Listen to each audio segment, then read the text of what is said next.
Welcome, welcome. Back to a nice cool evening. The fire is on, but that's downstairs in another room, and I am in a room with 3 outside walls and single glazed windows. So it's nice and cozy in here.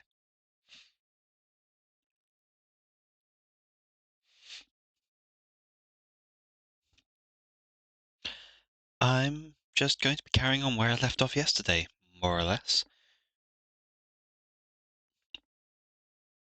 I did make a couple of tiny little changes. Pardon me. Down here I spiced up the colours of I reworked the colours of the fairy dragons. The existing setup just wasn't working. It wasn't looking very good, so I went with this instead.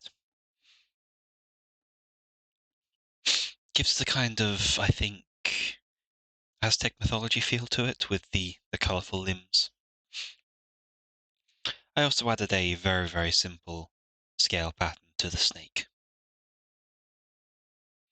Didn't take very long at all, and I'm not going to make a complex pattern, but the scale brush wasn't ever going to work for this. But now it's time to get started on the immense amount of shading all this is going to require. There is also the matter of a little bit of background needed, so I'm going to put this on. I'm just going to answer a couple things.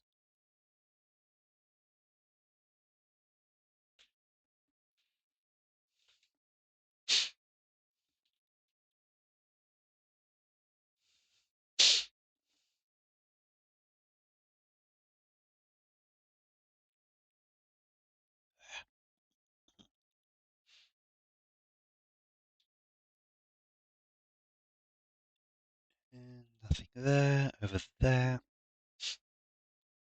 Right, first off, and just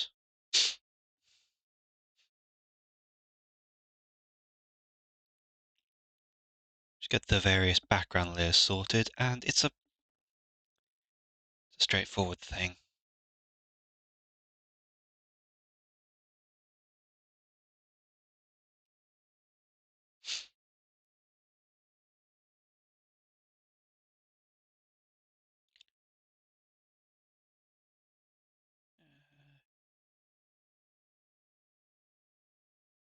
This is going to be a fairly straight. This is going to be a fairly small bit of work done here. In fact, I don't think I'll even need to keep that separate. Select row.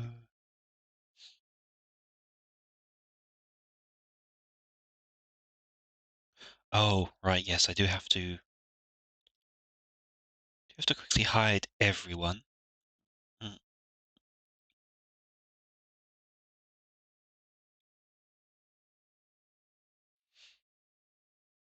Oh, that's weird and empty now. So we go to here.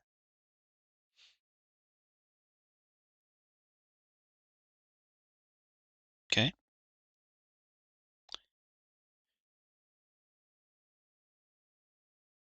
And Sky will wait. Sky will wait for a bit.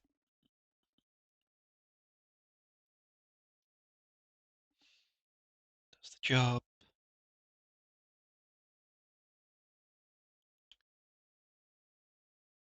Now we get this.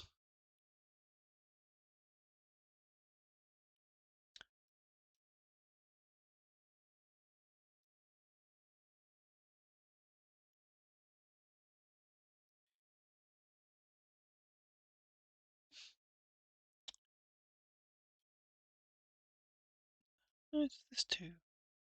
Well, first off, the color's wrong.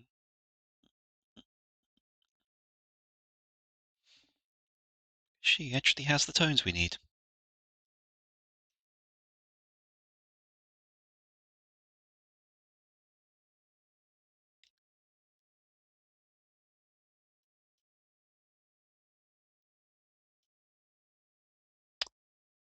Seeing which ones no, that's once again combing the sands.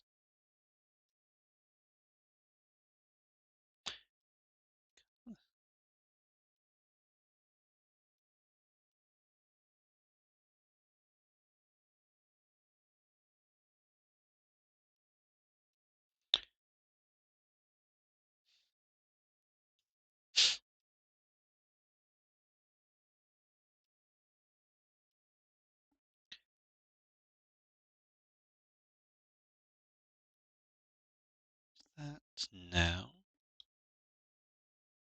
Color on. If I can remember where to,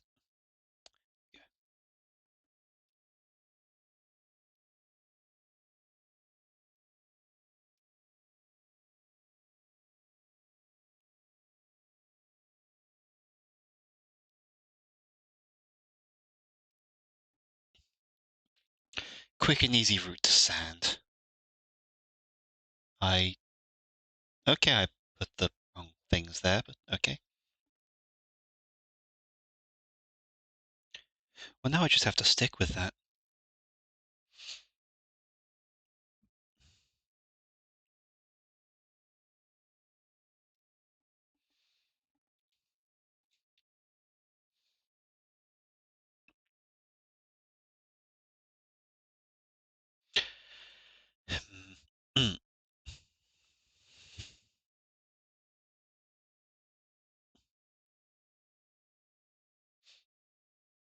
No, that's fine.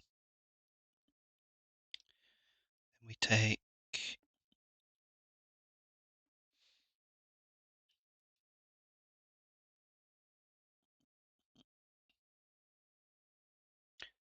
need you. We'll need you, and oh no, let's try that. Yes. So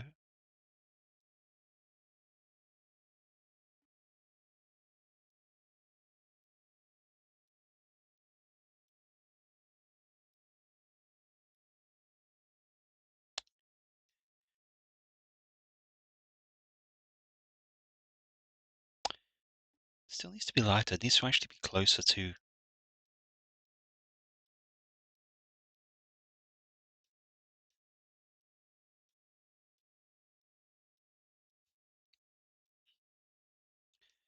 Most of this has to go all the way up as well.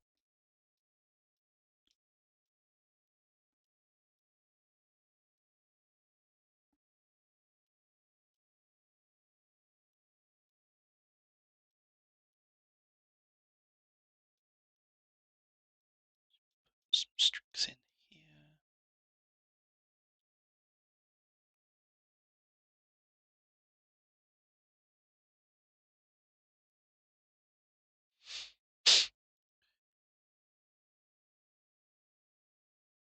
And once again,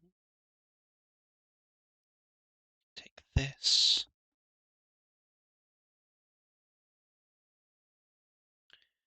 And we'll want a yellow.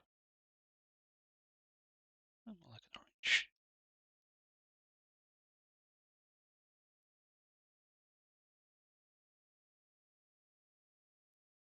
Opacity even lower makes it good.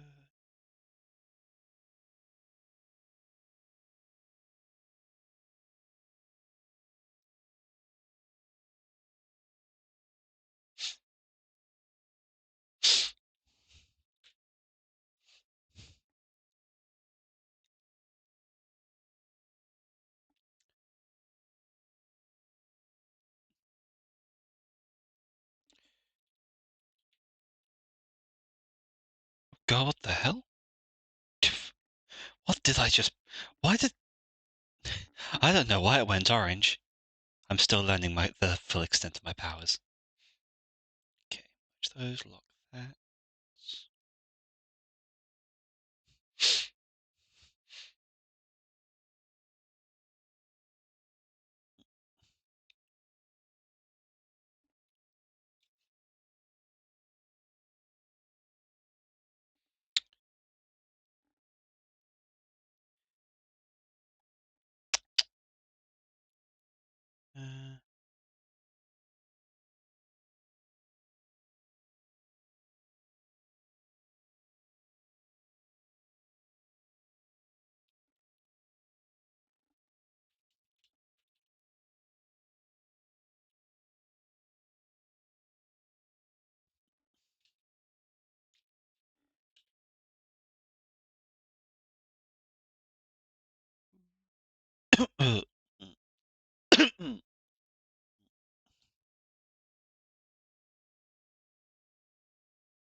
So now we need... No. Wrong button.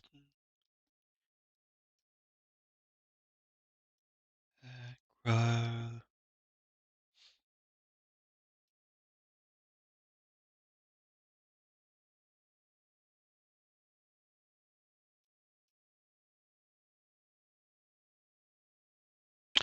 Oh, that's very weird.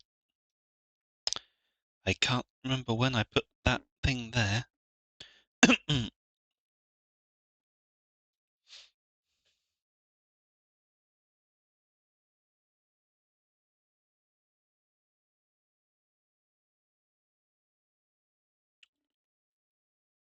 Then I want to take...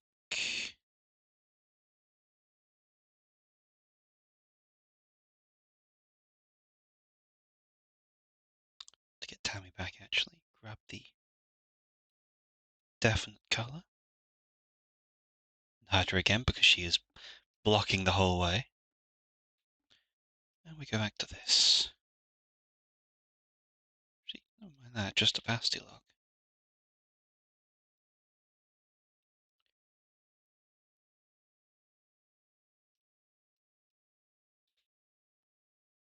Ah. God, my foot is itching. Why? Then same as before.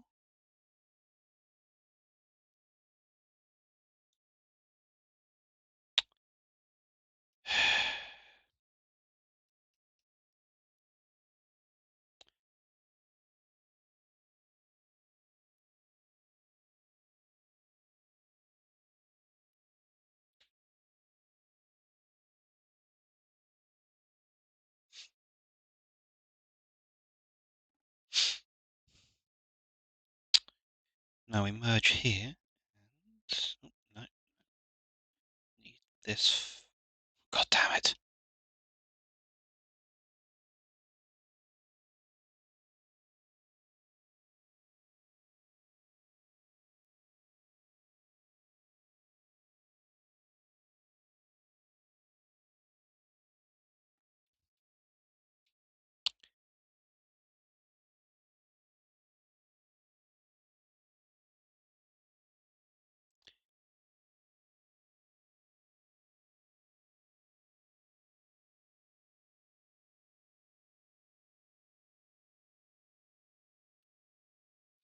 That didn't look right.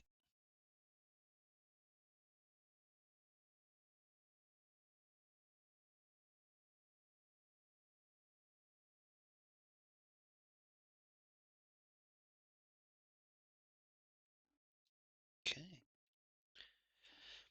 So all I need is from that. So we bring everyone back now.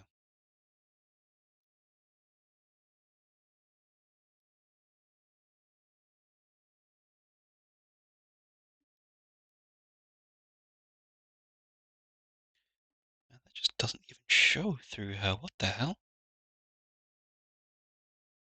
It does, but barely.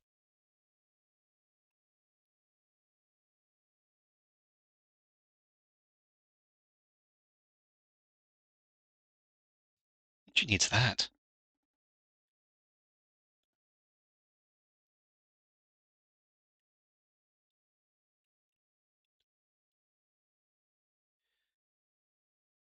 %50 exactly.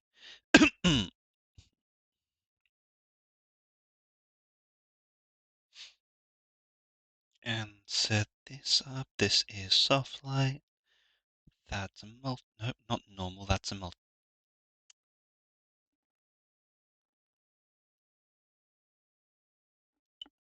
I swear my brain is working today.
there's I can do with the snake actually.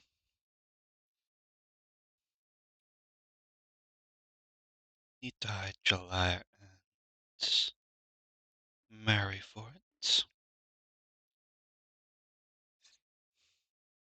Mm.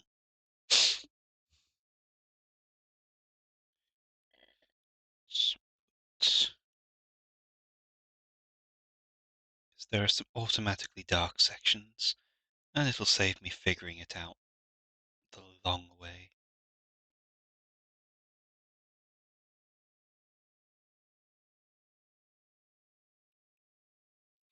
Don't know how long I'll be able to go today either. My hand's been giving me trouble.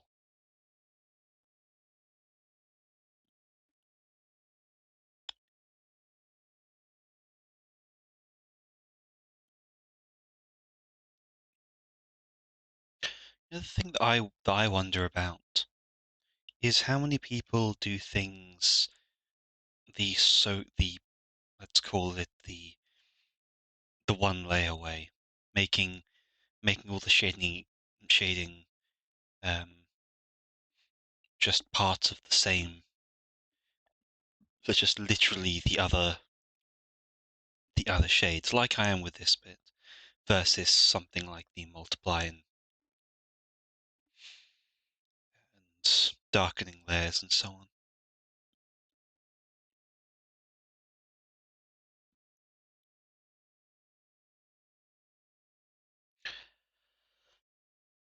Ooh, oh, pardon me.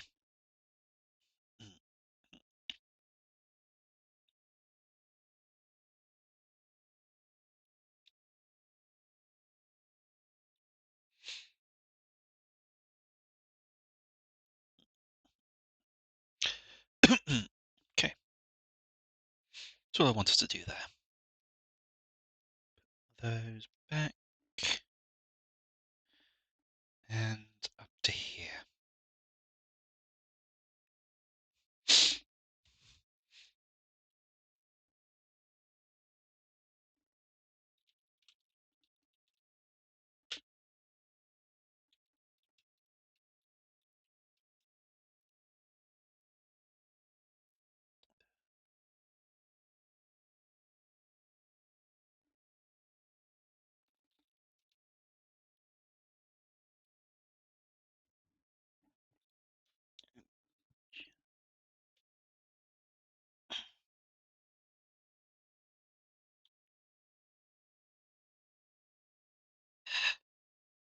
Just taking care of this awful itch.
Okay.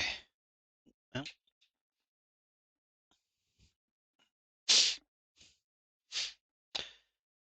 right.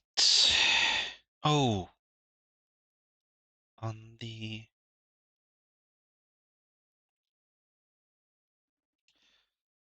background, I'm going to quickly go back to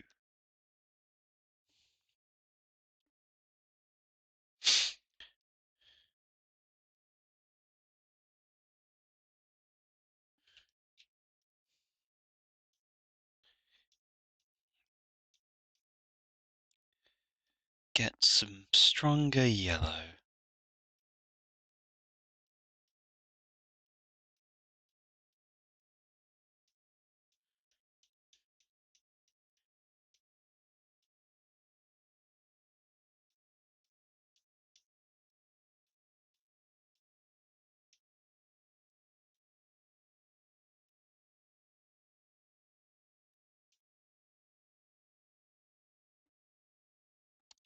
I wonder if it's smudging. This will be.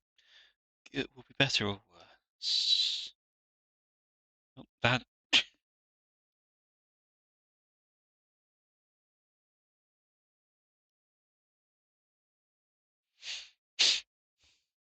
No, that's not good. That's it trying to put the transparency layer in. It's just such a strange interaction.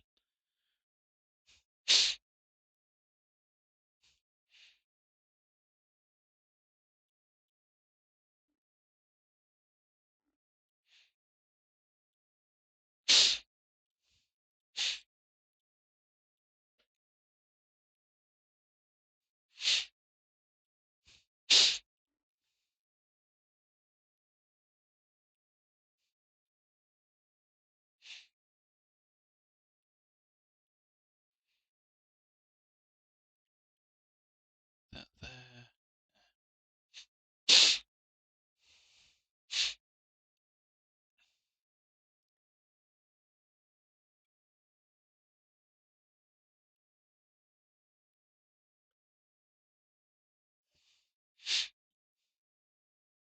Mm.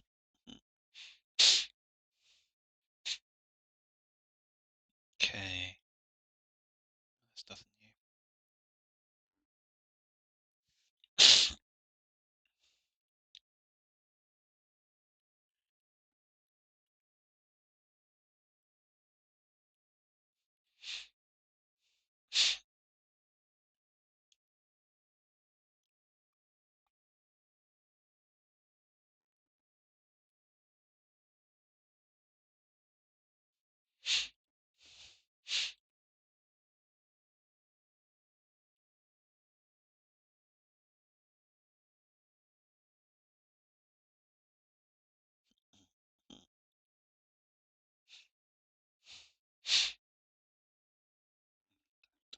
Shit. Cue that up. Okay.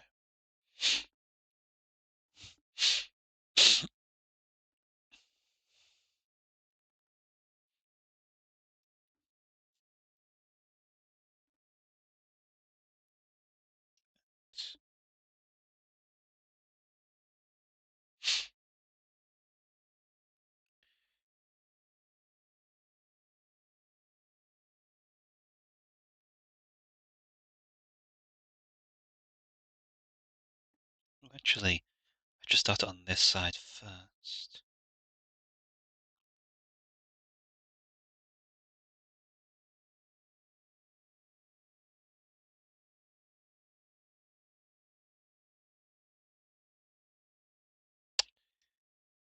This here.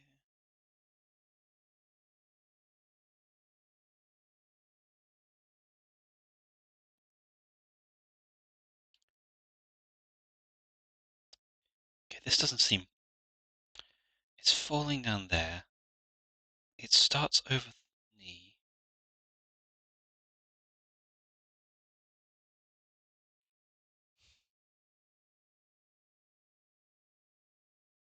No, no, not snake, not snake.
In fact, it should definitely be even further forward, shouldn't it?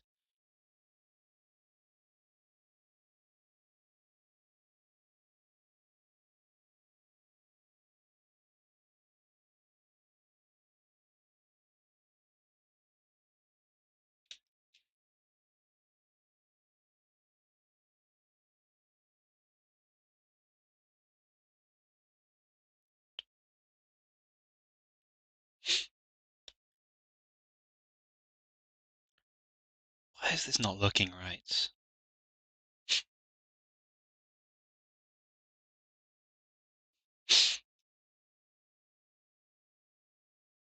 Ah. Hmm.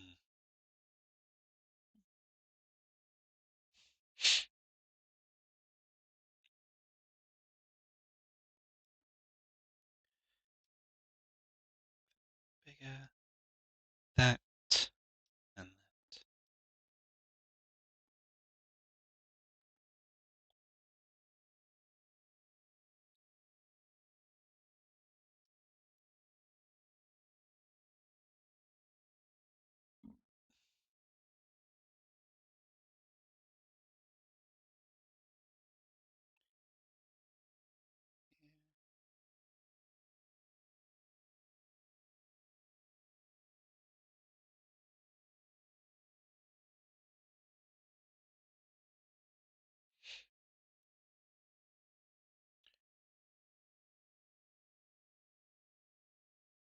This.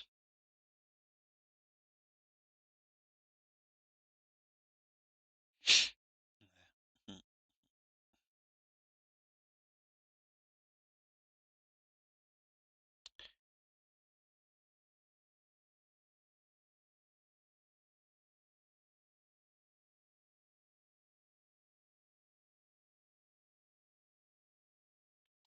Yeah.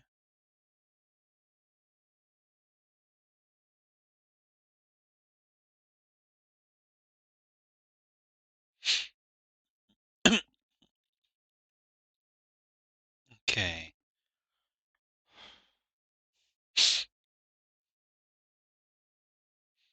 Okay, so what we've got is we have kind of seams here,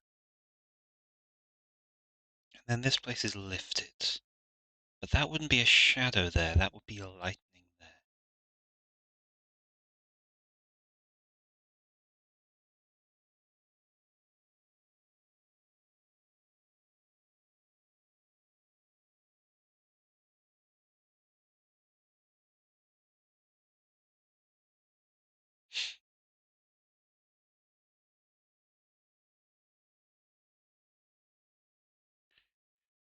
Yeah, it's down here.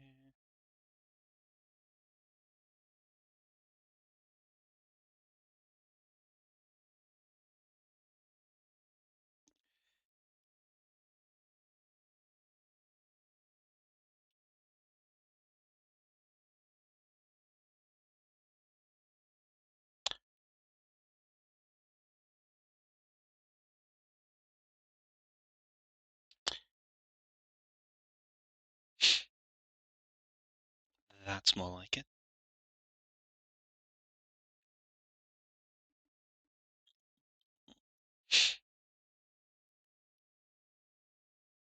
That. And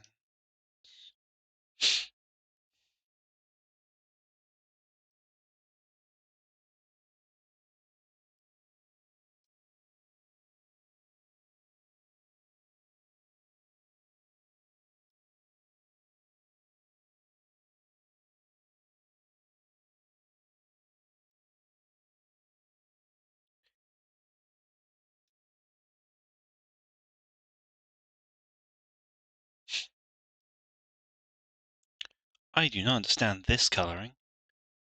Well, that's very bizarre.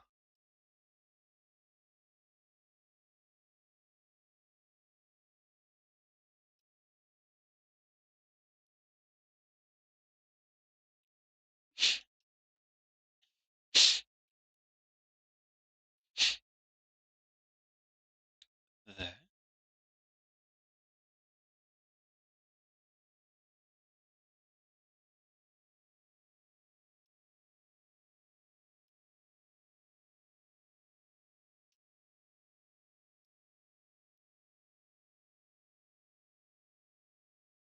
Can I blur that?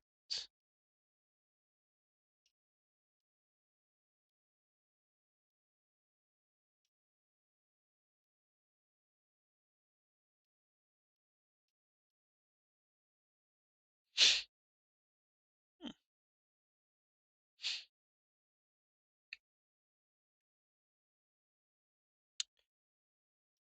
back to there.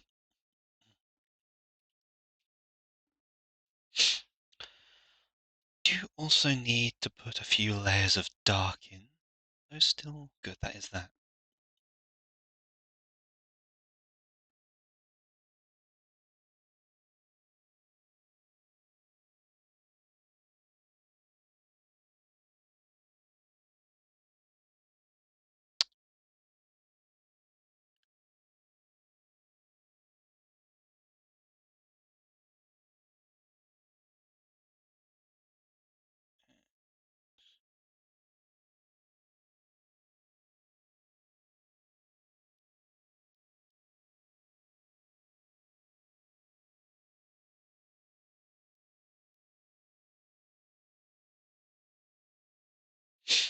Now I think this probably should be a little bit sharper.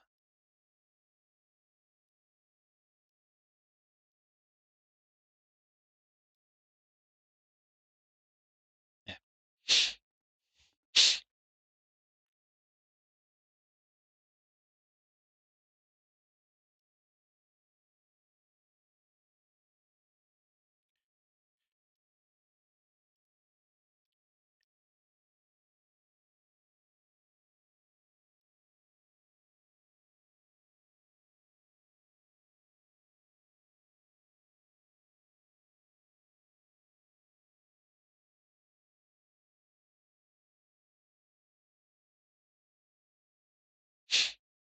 Mhm. Man, it's very it's like when very simple changes actually stand out. So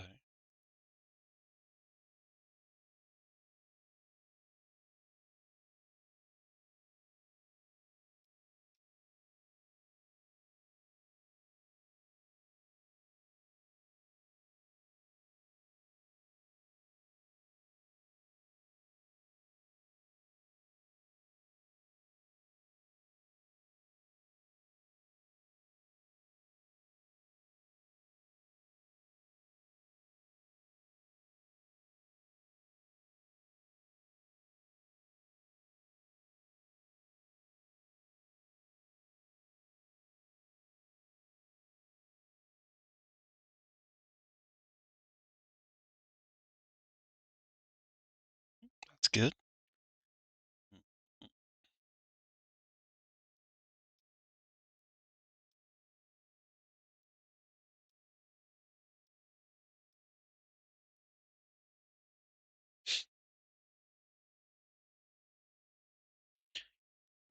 Something bad.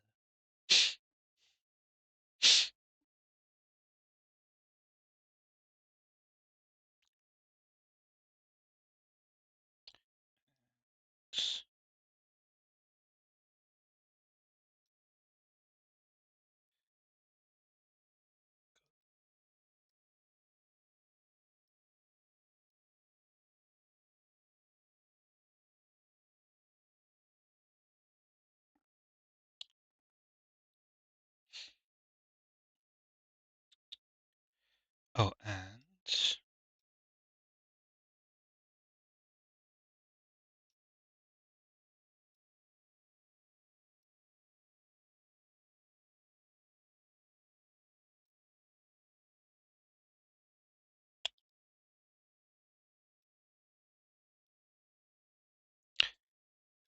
that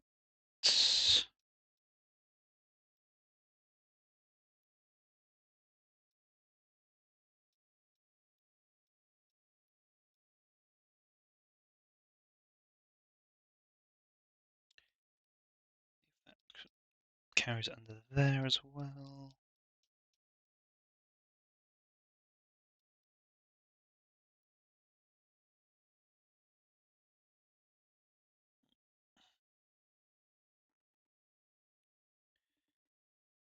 And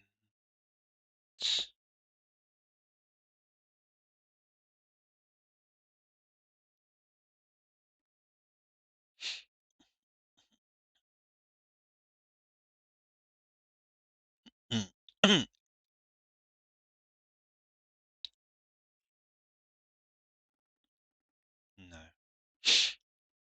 Oh, no, that's another map.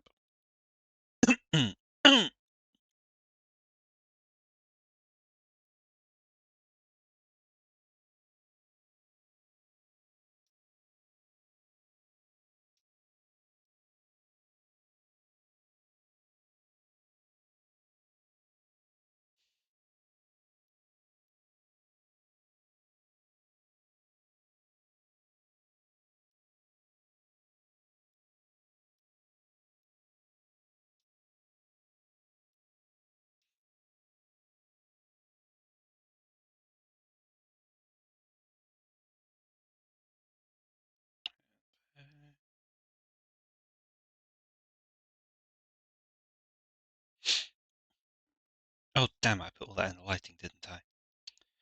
Shit.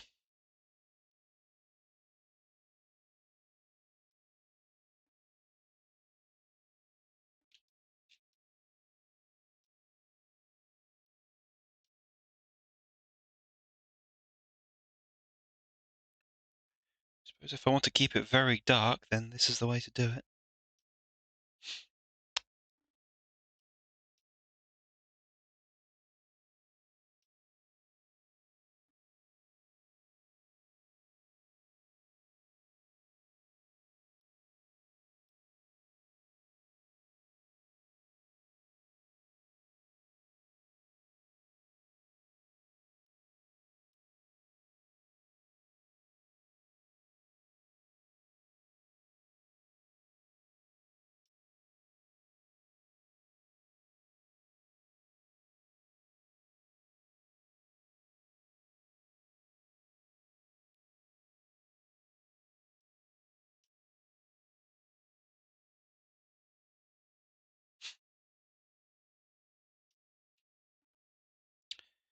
And then and here.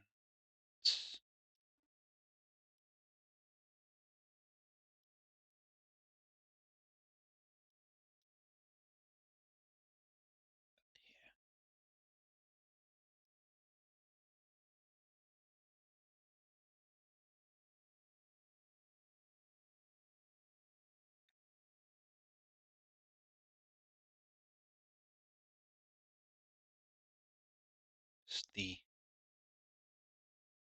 shade from the jaw.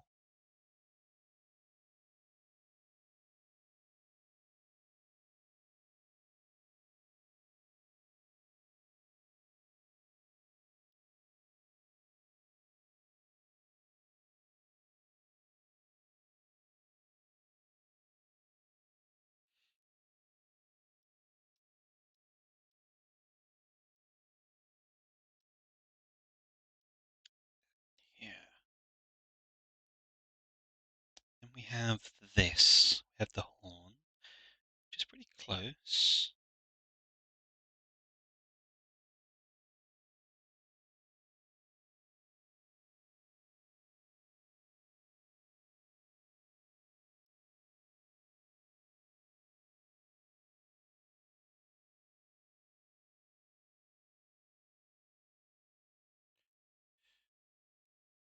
Very slowly.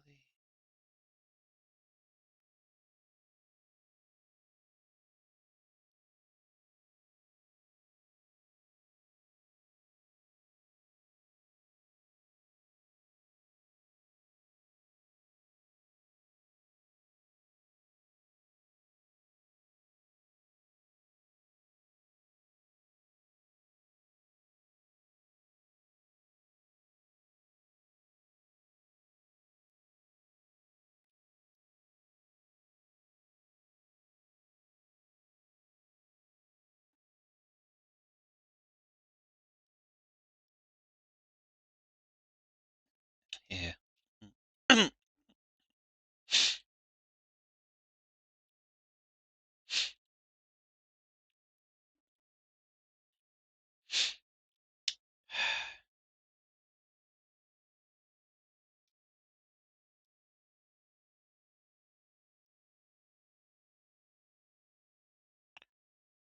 There.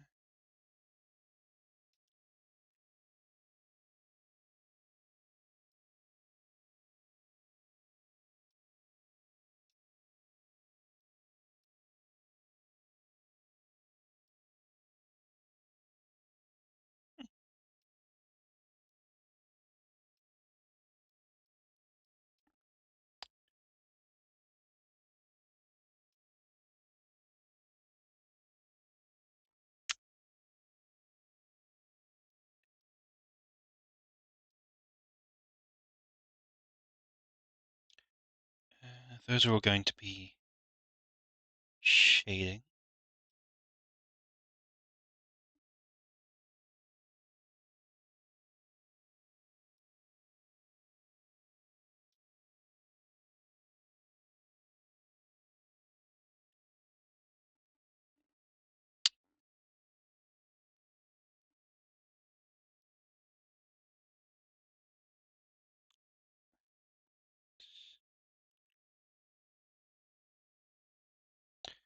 Just want to see what happens when we. Okay.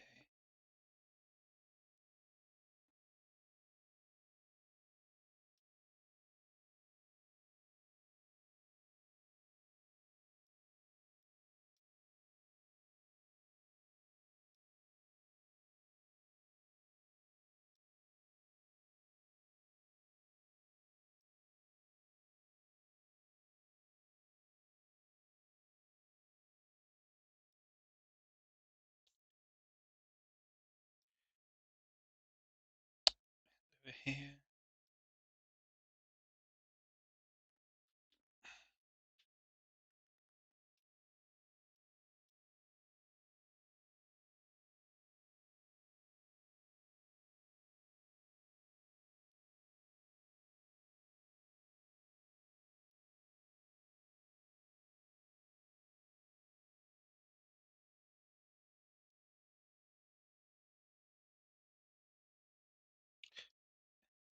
Slice up here.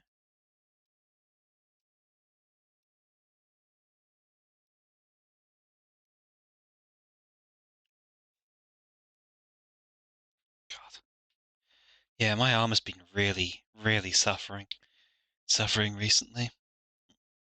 Mm.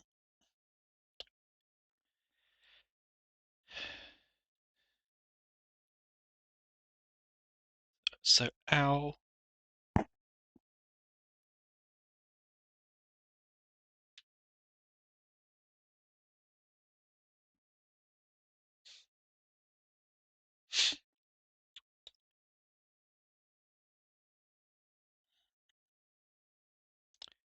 Some of these need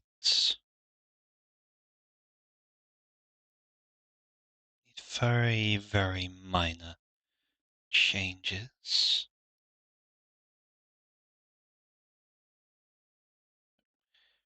Thing.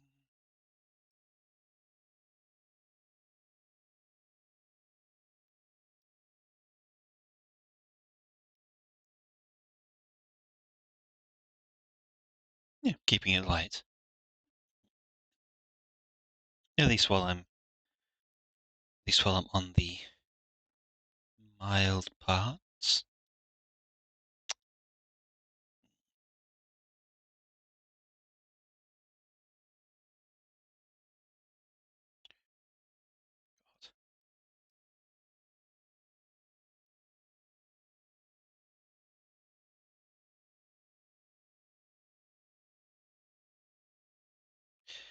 This is going to be a pain.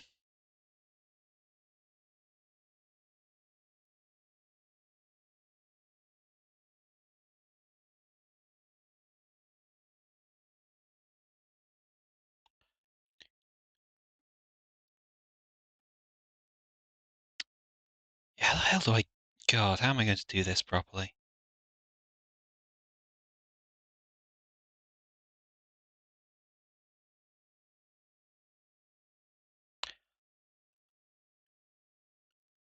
Yeah, chosen one.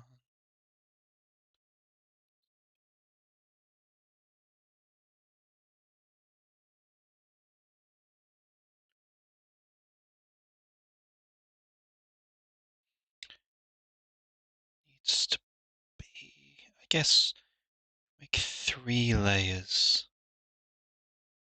And then like that. Yeah, that seems to be pretty good ratio.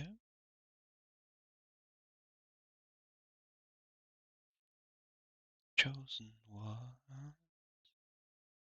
Yeah, chosen. Yeah, we are the few who never come. Chosen one.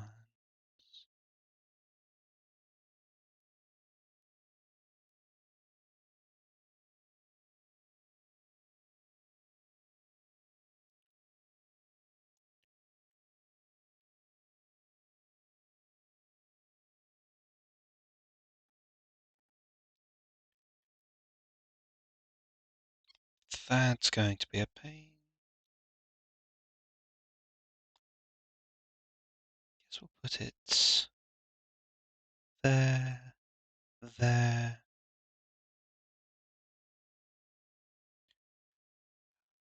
Chosen, we are the few will never come. The chosen one.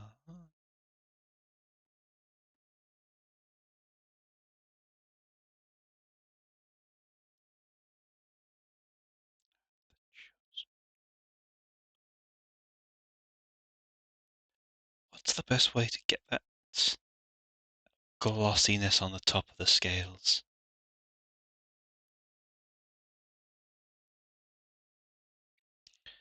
I think it'll be something like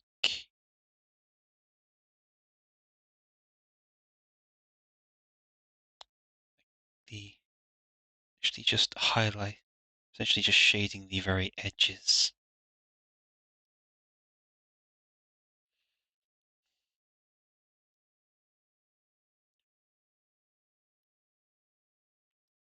Even that's a bit sketchy.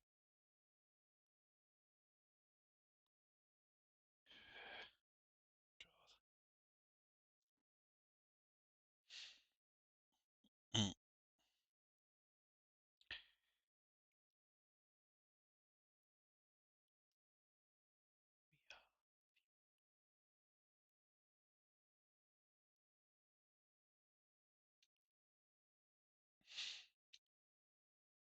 Of course, it's all my fault that I put these little scales in here when my pattern went wrong.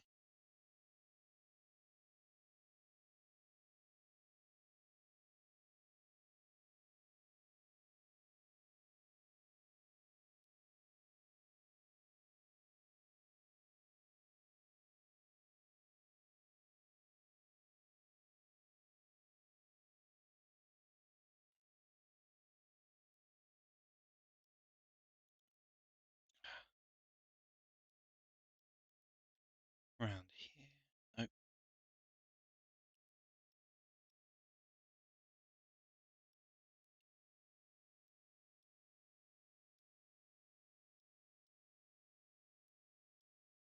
God, it has genuinely been over basically a month since I shaded something. It's all forgotten.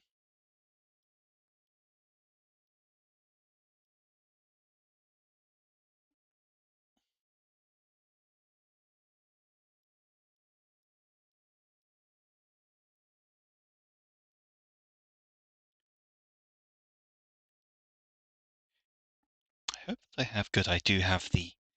I again a moment of panic as I realize. Hang on, do I have the right? Do I have the right thing in place? Yep. No. Yep. Okay. I'm good.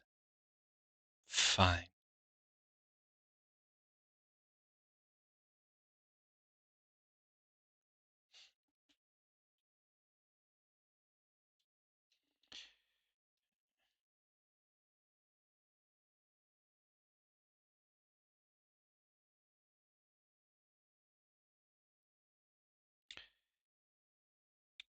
And there.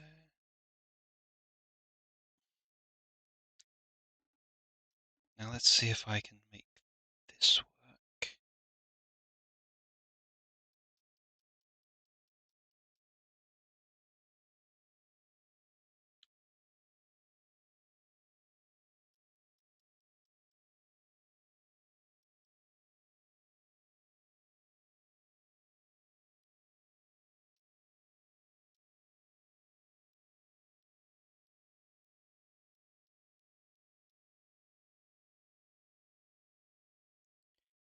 It's something. It needs to be paler. Taking because it's essentially shading. It's essentially doing the same thing as shading metal.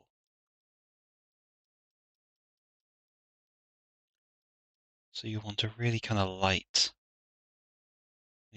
tone to make it work.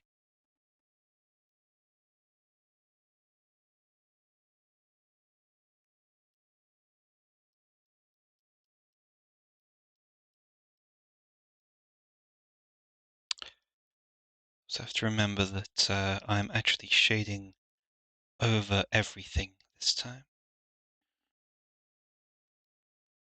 Okay, no. That doesn't look bad.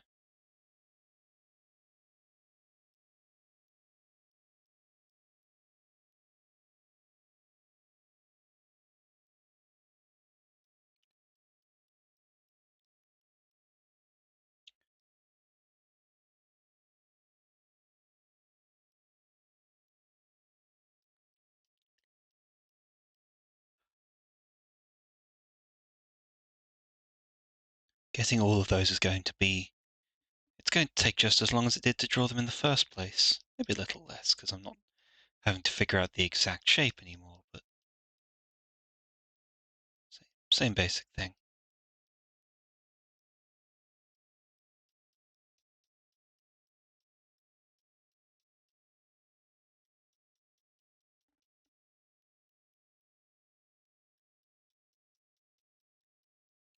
At the same time, I also don't need perfect fidelity because I'm working at a distance and everything. Everyone is a little lower detail than they usually would be. It's like rendering the backdrop to like rendering a game's skybox. Things are not quite the same level of quality.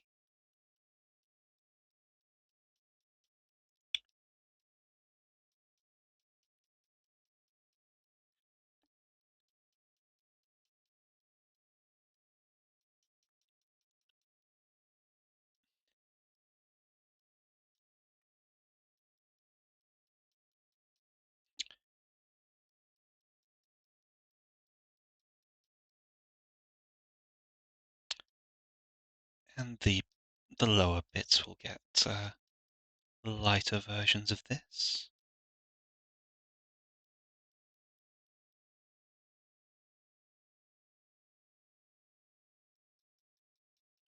So always making sure I get that kind of central little glowy bit, kind of core to the look of a scale.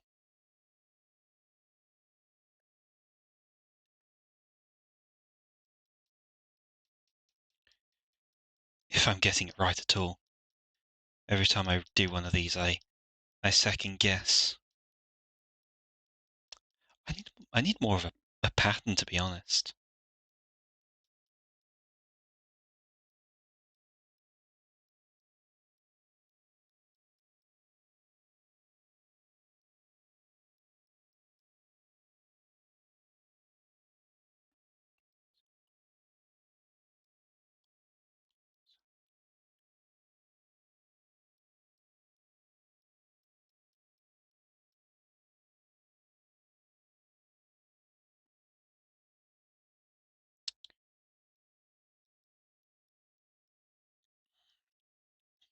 It gets harder and harder to tell which scales I've done what with.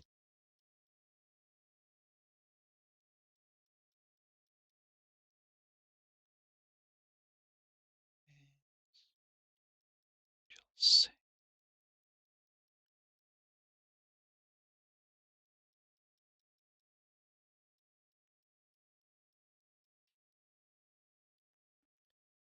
can't clip your wings.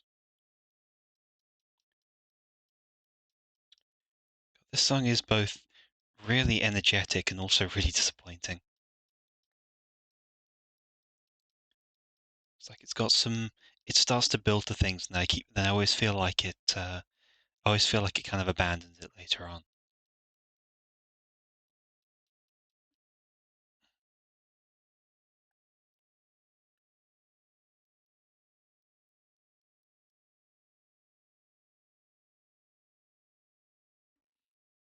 Yeah, that's what we want. Make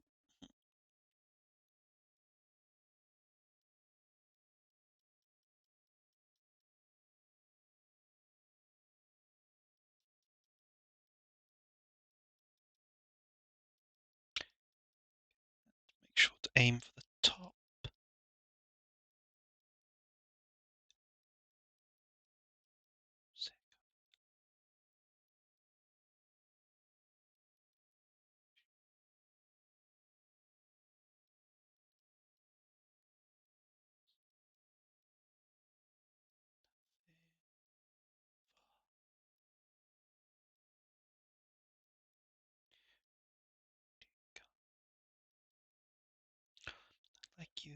you were never wrong. Go ahead, walk away. Want you to know. Hated you from hello.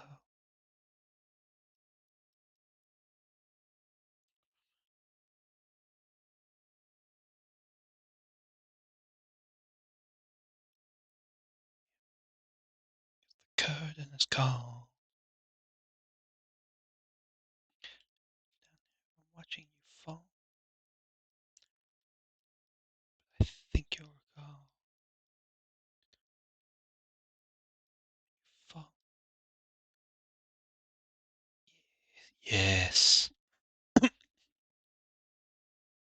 Giving life to the scales. Between stretches.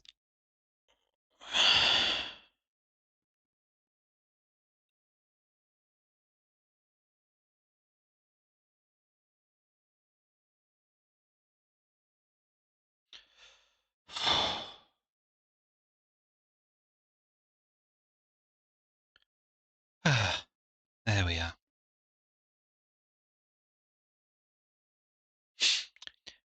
Thing about you is fake, but not all.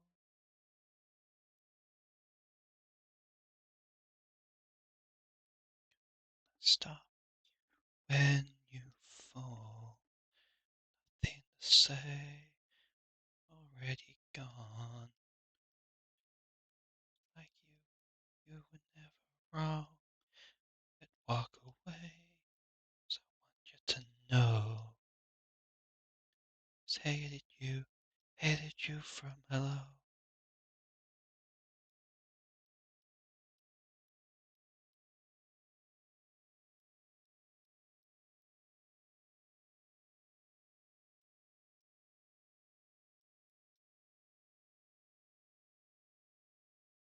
Yeah, I'm not getting this done for the day I wanted to.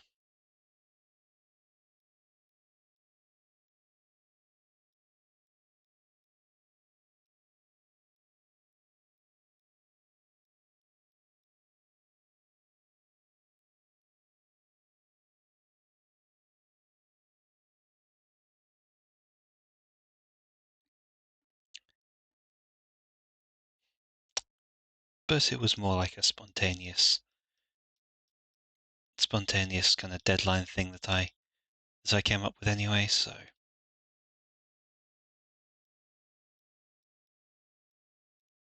either way, this is going to be the last stream I spend on this, because I have other stuff I'm starting next week, and that is going to be the priority.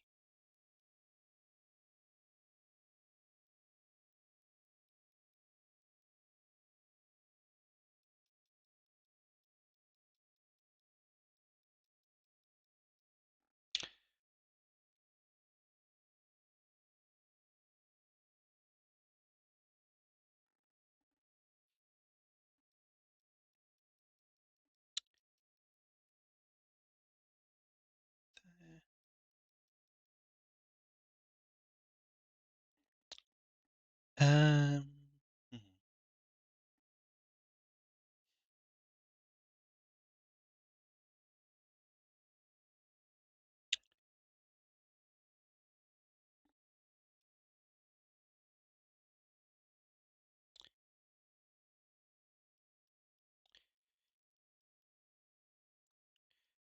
this is going to take the longest of all the pieces I've ever done too.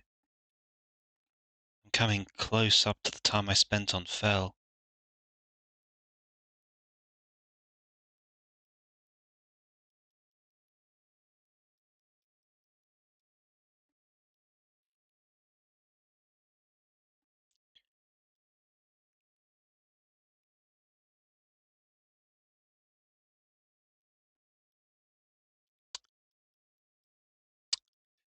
I should catch up with Dragon Prince. Even if I think the the antagonists rather, are being kind of stupid about everything.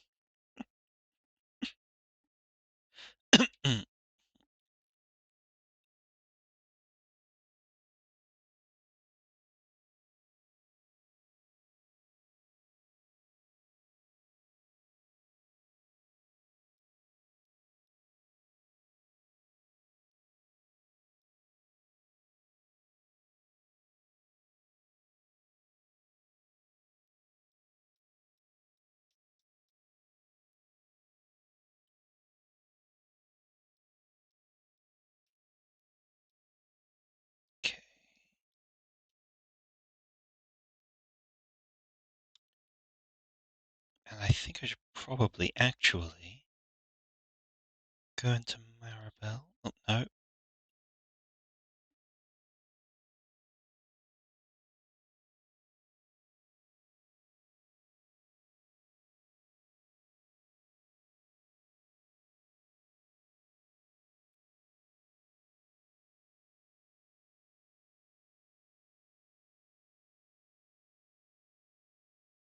Shading.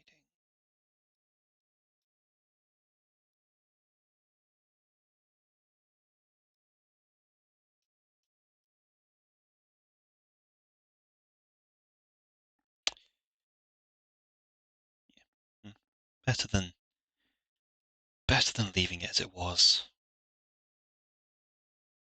Still not sure about this. Like what to do about that hidden bit.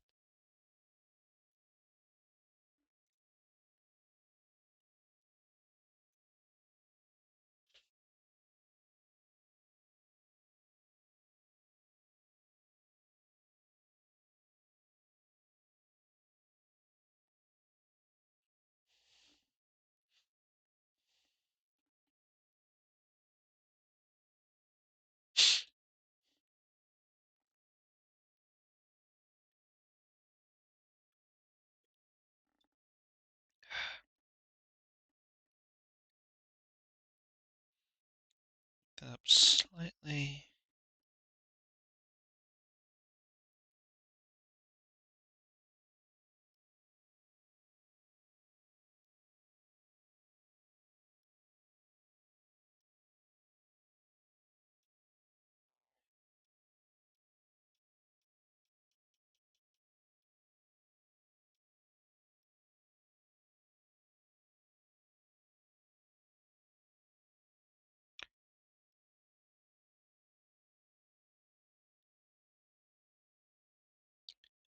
Down here.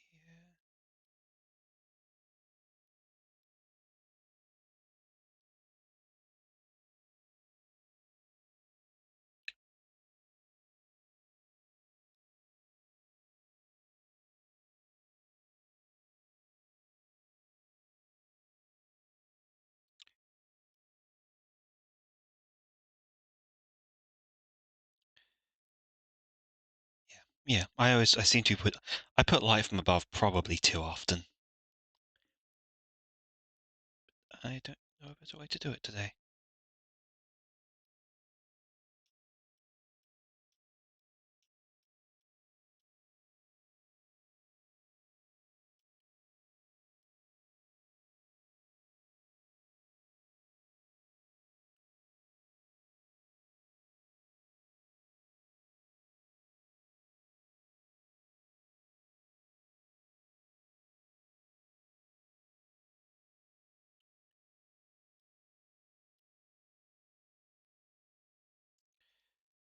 This I hmm, hmm.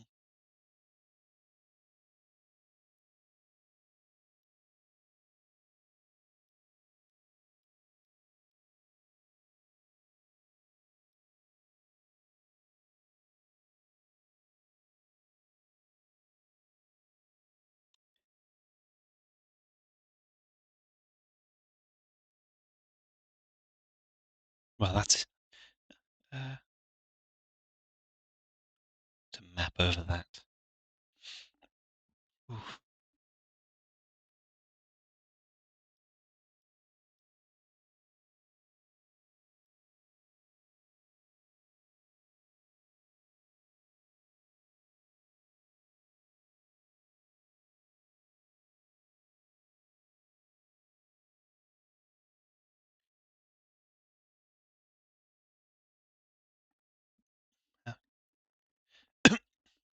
Howdy, howdy.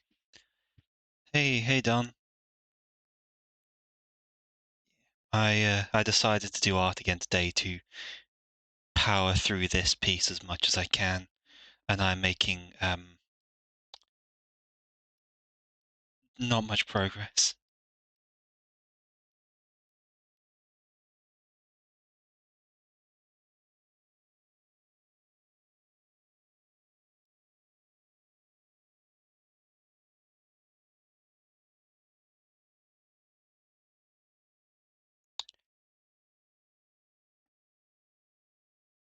Though, to be fair, done a fair bit on it. I have made a fair bit of progress since I started. I got a customer today. Well done. This is for the consulting, the shrimp consulting or the purchasing. Meeting him in half an hour. Ooh. Now he wants some plants. Okay. Still, customer. It's a good start. Again, congratulations. Well done. Steal his wallet. No.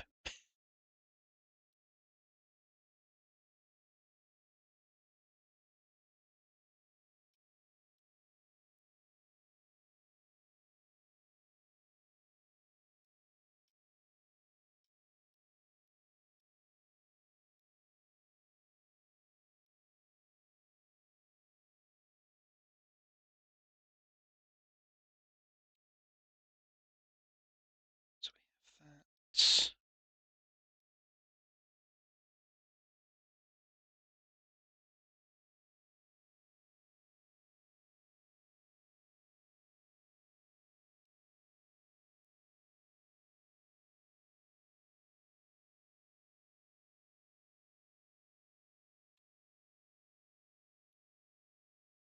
But yeah, still, that's good to hear.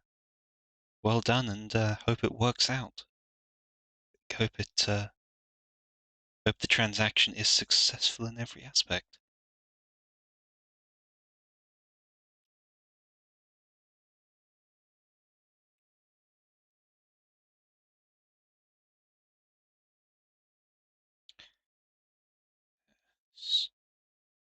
I am hoping to be getting some commissions myself soon.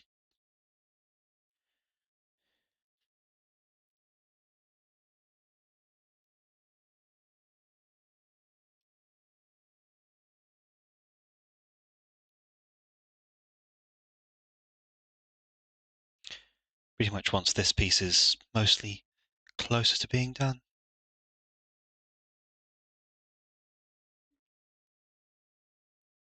And thank you for the offering.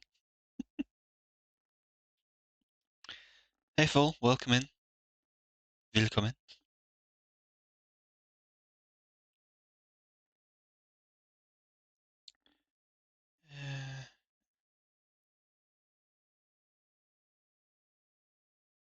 Just putting the shading on the cute dragon lady.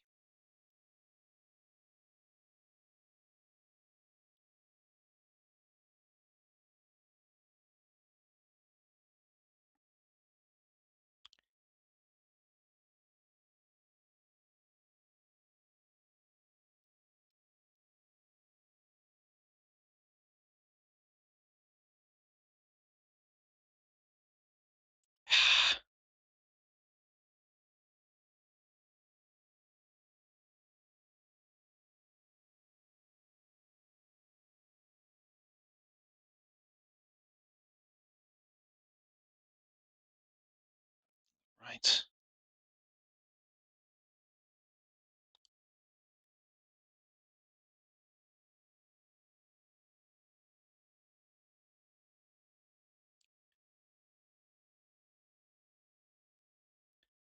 Still just playing Cyberpunk. Yeah, seems like everyone kind of is at the moment. It's it's the big thing since the patch, obviously.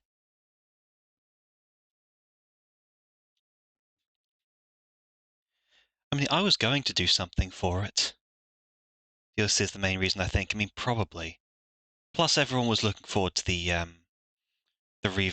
overhaul of stuff. And to us, now I've updated my computer, I could probably play it. It's just I keep other stuff keeps getting in the way.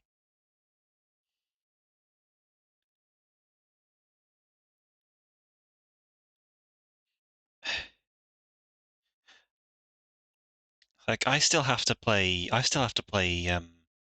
Blasphemous 2 at some point. I haven't even bought that yet.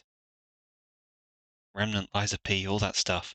So many games that I really want to do. And True and Cyberpunk Orion is a thing in production. I really hope they expand visual customization a bit. I have not heard of this one.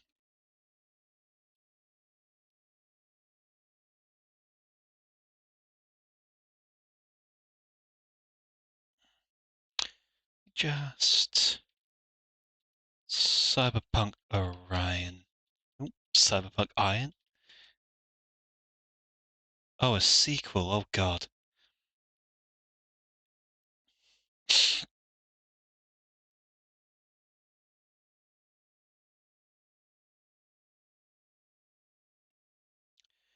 I don't know if I trust Orion. That's.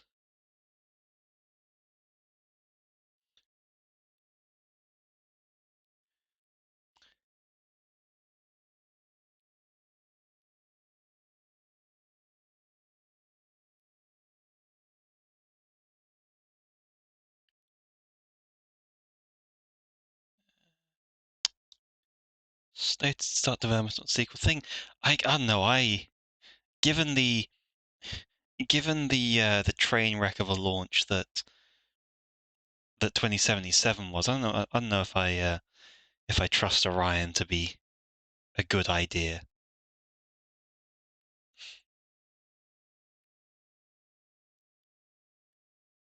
Especially since like 2077 was the name makes a lot of fans think it's something AI related, which makes sense with a certain character, and they already changed a major part of the status quo by killing Saburo Arasaka. Yes.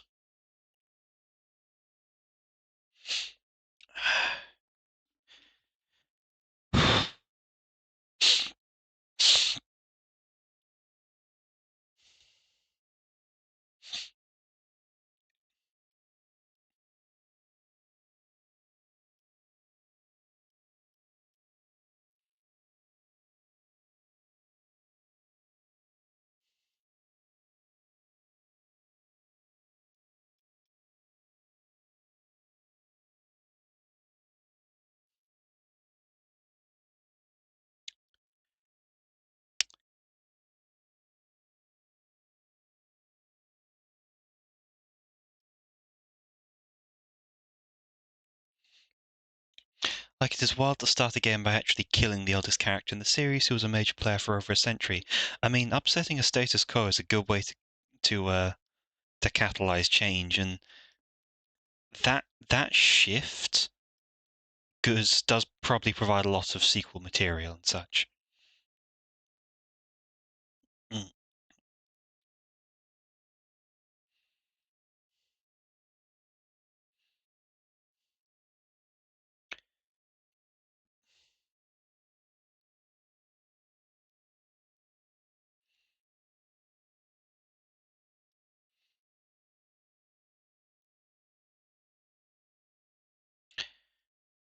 Let's get this again.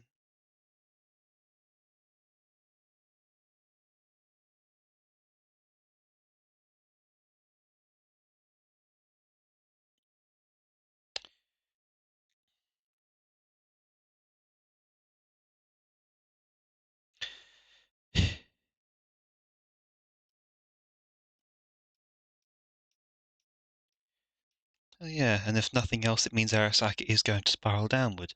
Really, I wonder how it'll affect Japan, given Arasaka all but owns Japan itself. My pen disconnected. I don't know, but it should give them a lot of room to move, because we know that'll open up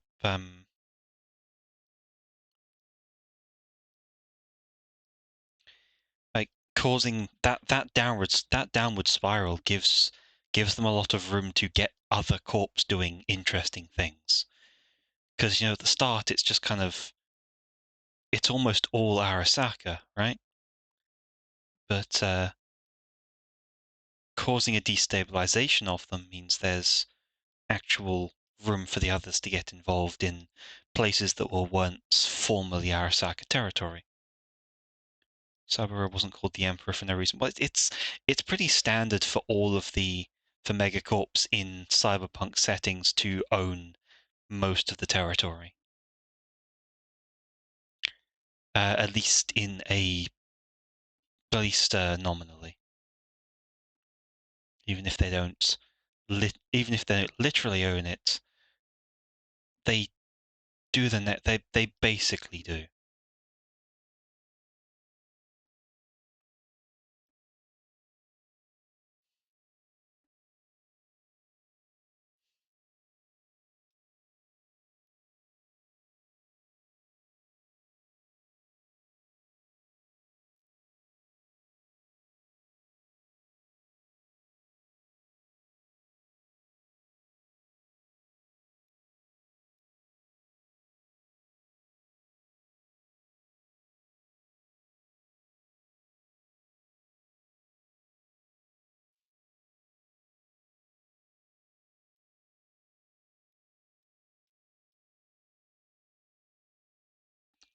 There. By 2077, the NUS say yes. It's the I remember. I think I. Yeah, that's the again that's the kind of expected thing that even if the corps don't specifically like this company explicitly is the ruler of a country, they, for all intents and purposes, do own them.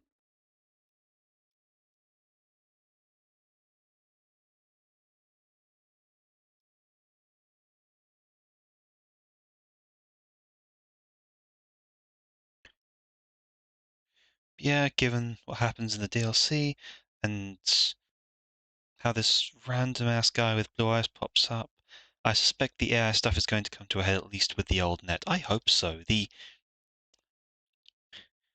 To me, the whole thing with the Black Wall, it made I was like the Black Wall was when I found out about it in universe, I was really kind of disappointed by it because it's like, hey, we have taken one of the most interesting bits of a setting and put it somewhere no one can interact with it. It's like it's not interest. It's not a, or at least almost no one can.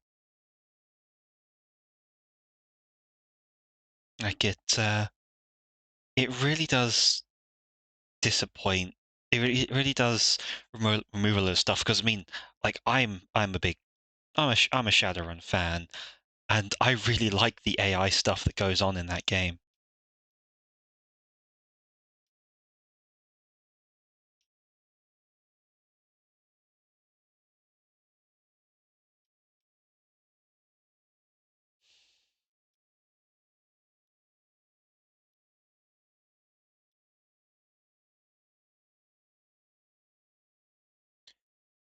And the Black Wall, and this is just old lore, is an AI. Ooh. Don't worry, DLC does actually do stuff with the Black Wall. Won't say more than that unless you want elaboration. You're too late on that. I already saw stuff going. I already saw a load of DLC stuff with Lucy. So I already know about a certain character and what they've been doing to it.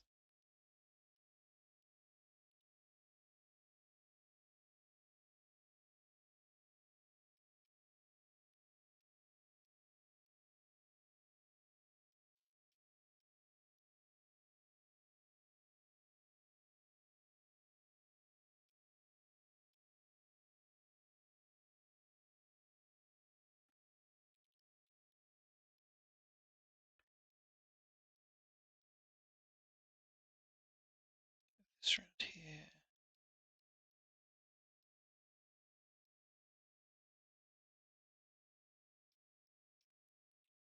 Either way, the black wall has canonically been breached from both sides, so it's definitely going to pop eventually. As I say, I so hope so. I want more AI stuff. AI is so much fun when it's not just the default stuff, though unfortunately the black wall kind of is shown as the shitty default stuff because it's just loads of malicious AI. So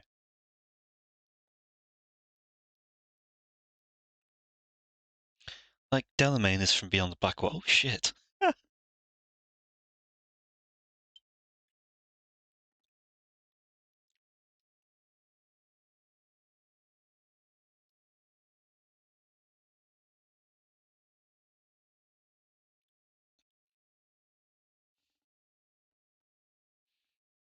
That makes sense.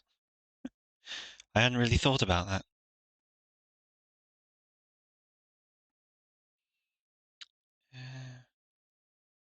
This.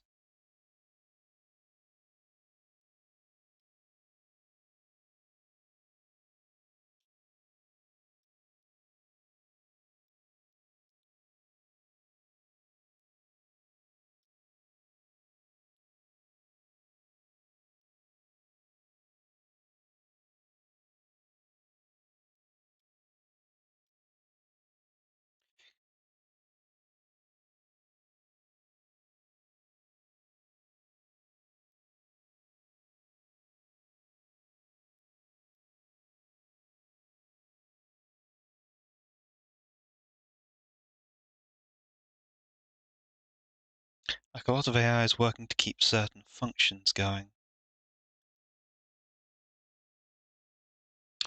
And there's still a bunch of older world AI still doing stuff beyond Blackwall, just beyond supervision.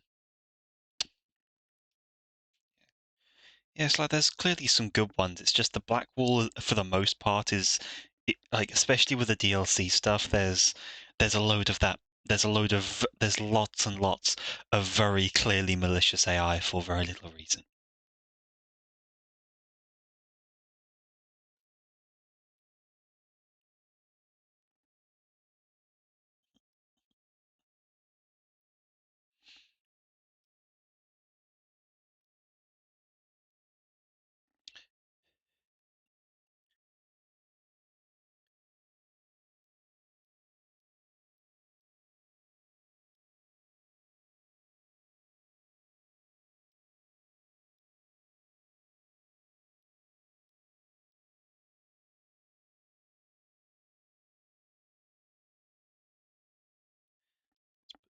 There.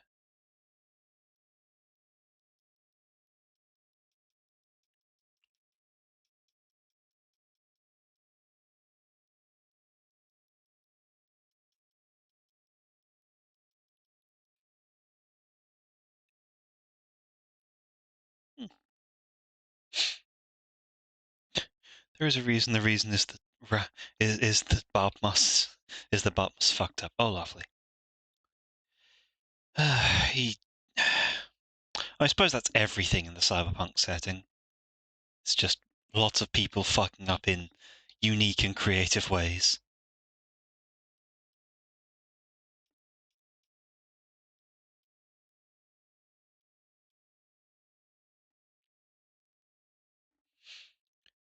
Need to get.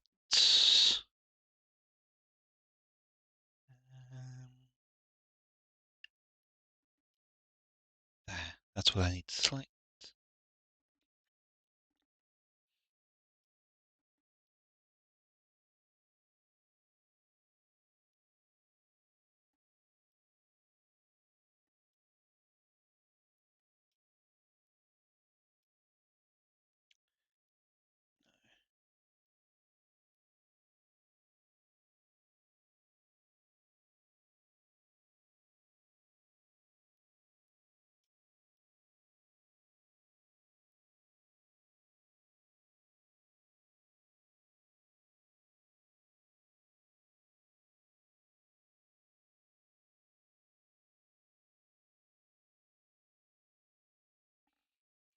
We made a virus that was supposed to only release a bunch of dirty corpse secrets, but at some point in that process, a failsafe or something had gone off and it spread beyond that and caused a multitude of AI to go rabid. That is just.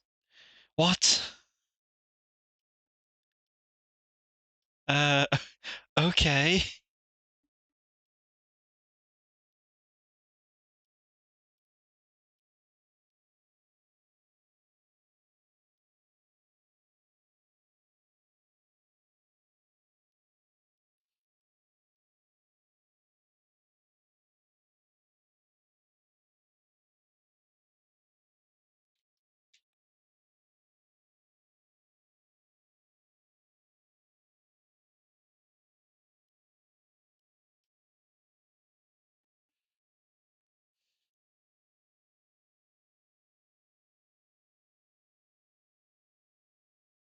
Botmos was for a long time the netrunner. It's why he actually used his real name instead of a pseudonym. I'm not sure why that would mean he'd use a different thing, but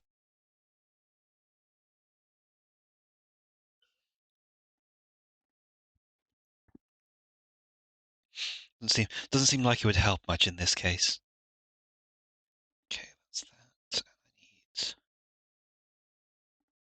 that back.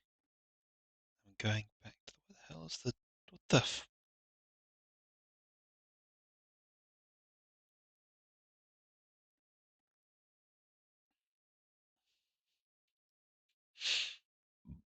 Whew.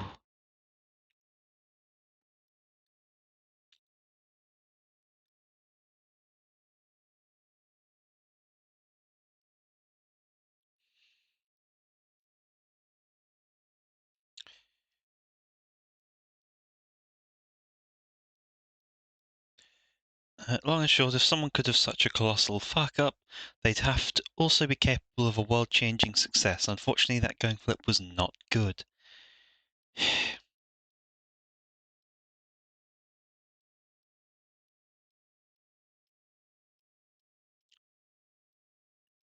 Well, yeah, evidently he tried to do a very, very finicky thing and potentially got it wrong in every possible way he could have.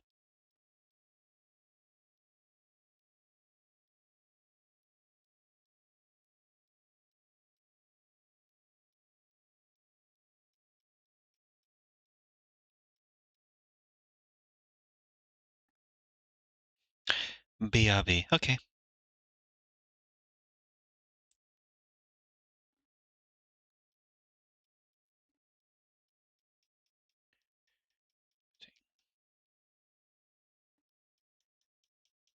Just making these scales shine.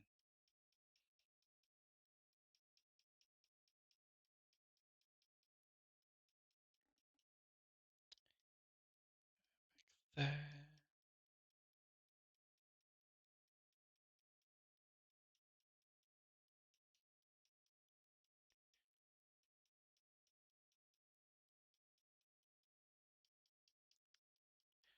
I'm probably ruining this this pen by doing this. These particular motions.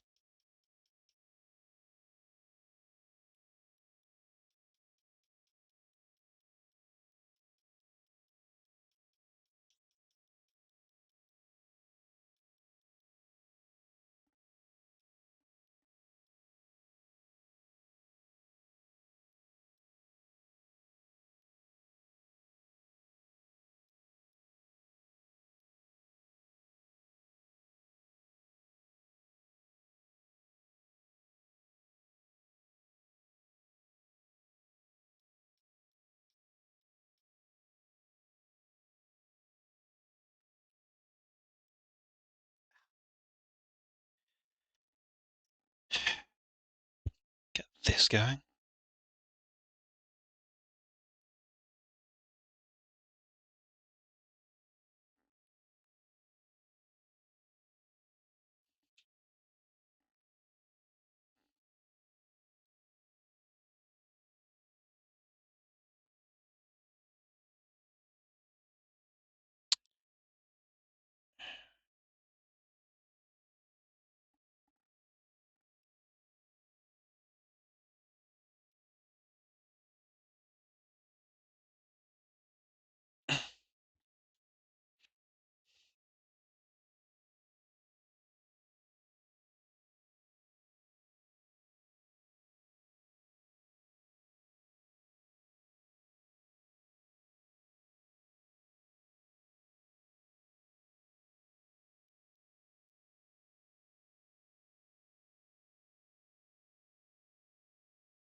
plus non-zero chance Bart must did what Alt did and became an engrammic AI or engrammatic.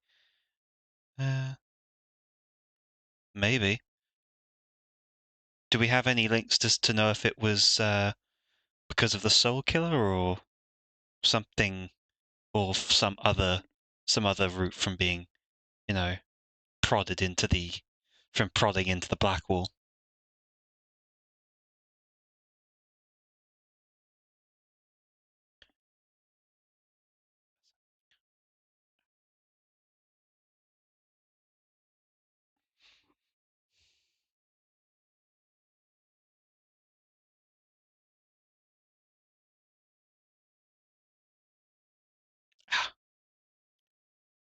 Found his body, and I doubt they'd kill off someone that major like that. Yeah, I guess if it's a mild thing, yeah.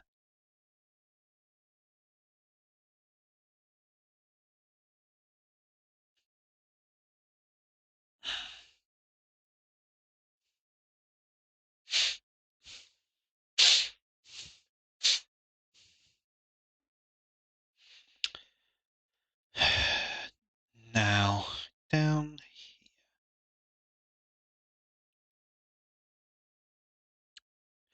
Okay, I'm gonna do 100% thing, just see. Okay, that's too dark.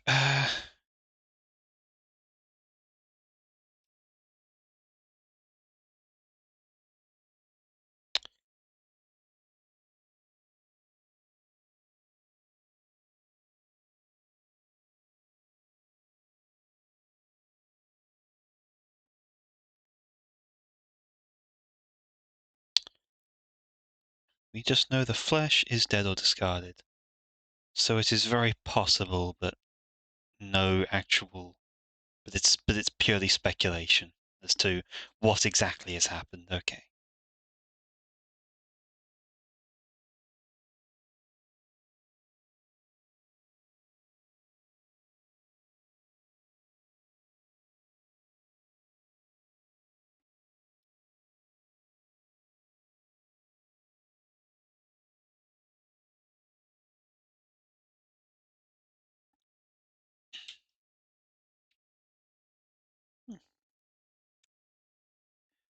So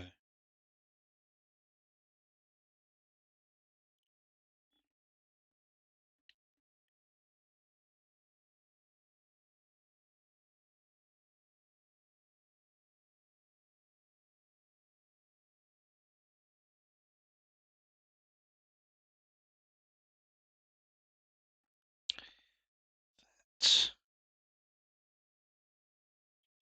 is only the basics for now.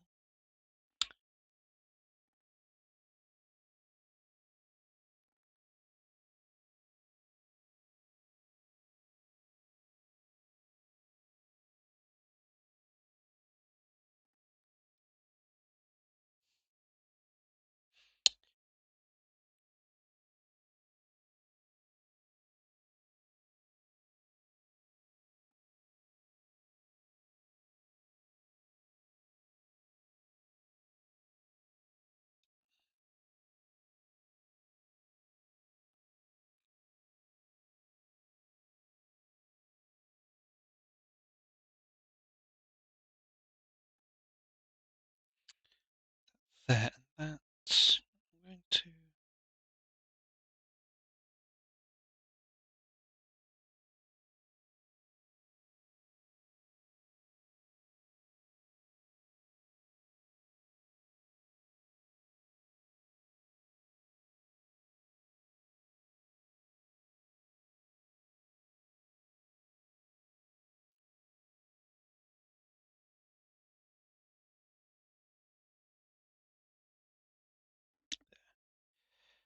Then same here.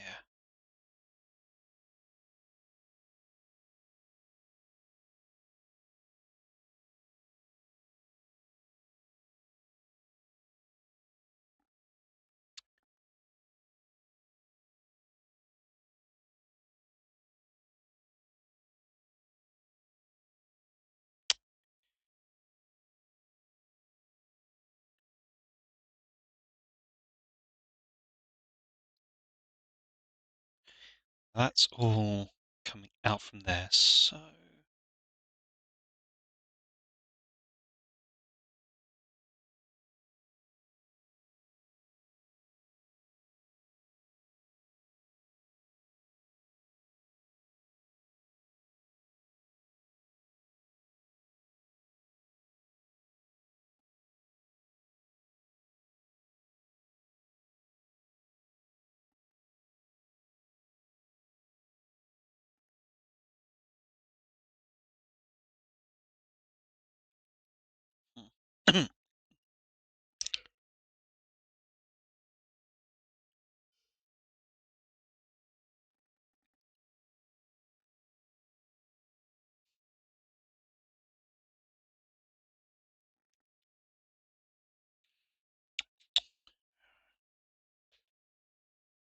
There.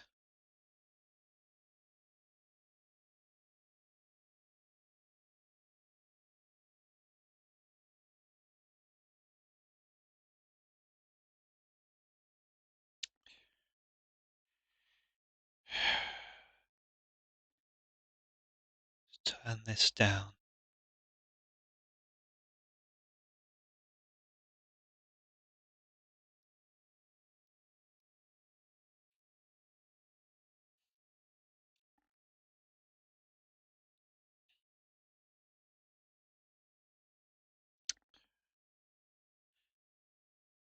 No, that was a dot somewhere.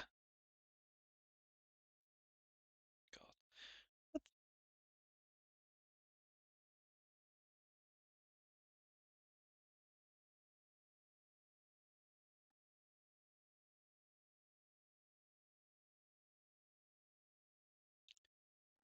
There.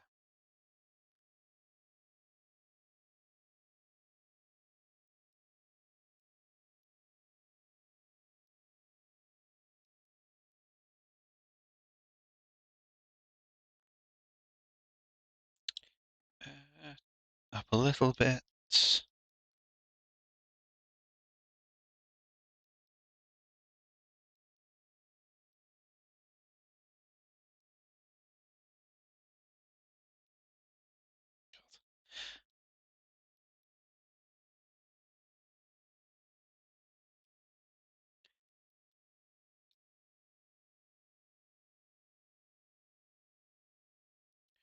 This is such a dumb advert.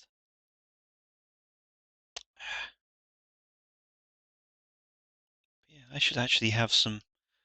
I should hopefully next week have some stuff that isn't mine. And I'm gonna real quick double check just for a second.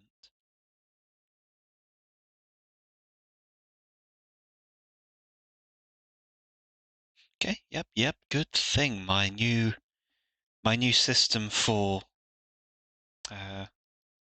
posts has worked out. So my Mastodon and Blue Sky finally can actually get use. There's like I schedule all my posts on there pretty much.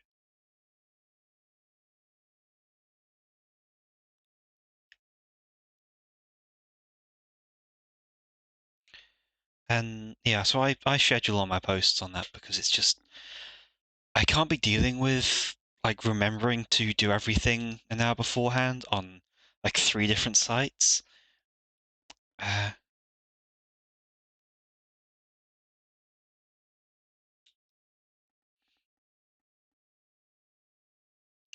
oh right, that's a thing.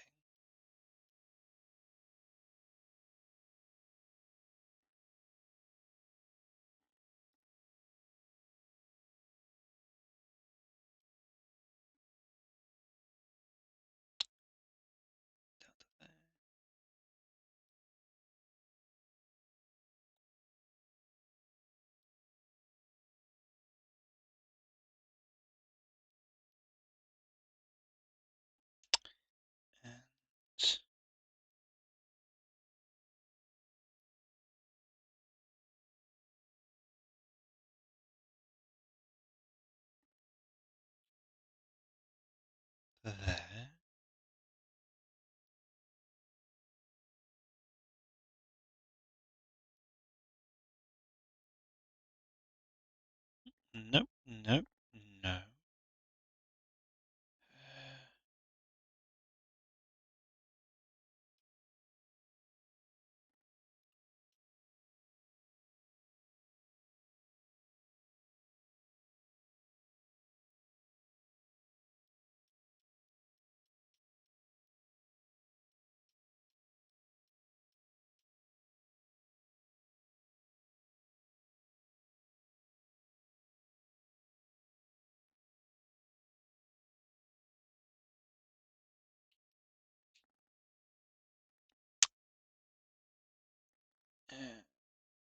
It's...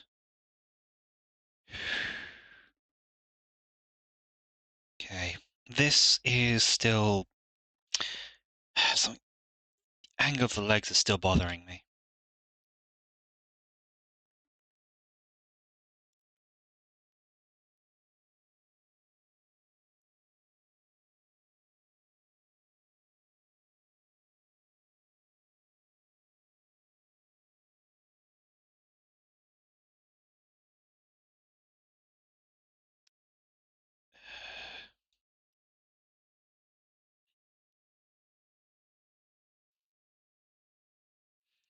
Okay, let's.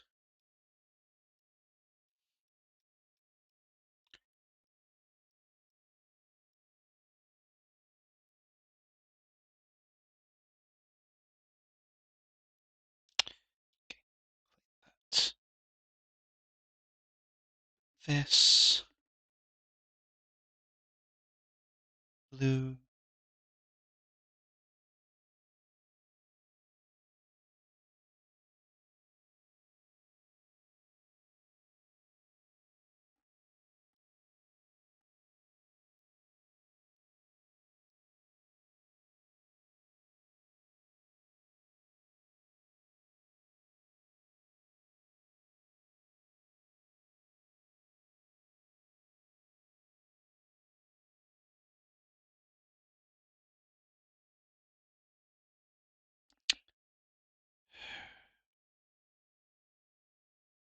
Oh, I know.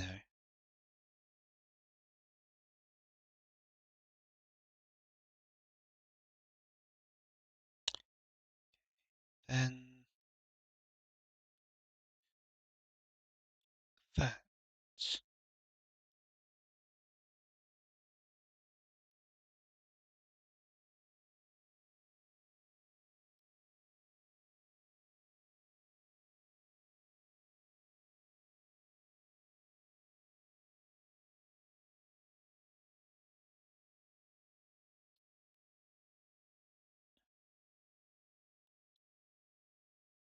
Then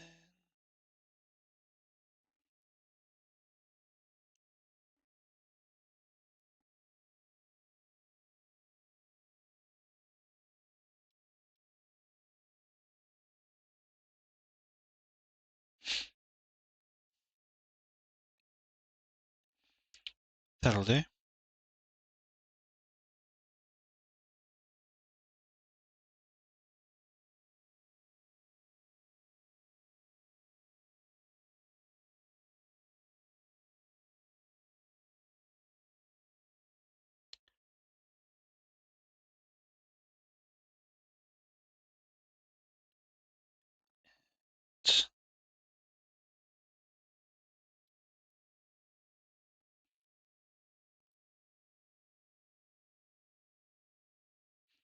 Fact.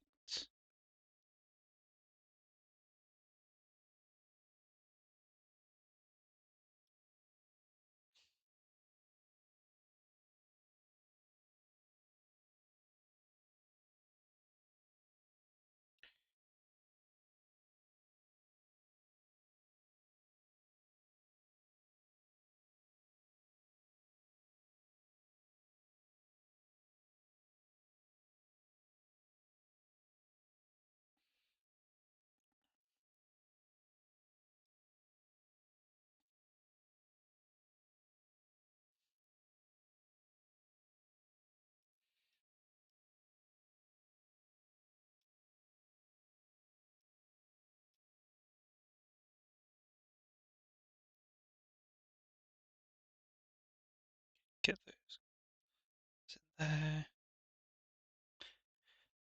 Hey, when I get dragged away mid-conversation, it's nothing to worry about. It happens.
I'll submit I also don't care much for the new ending.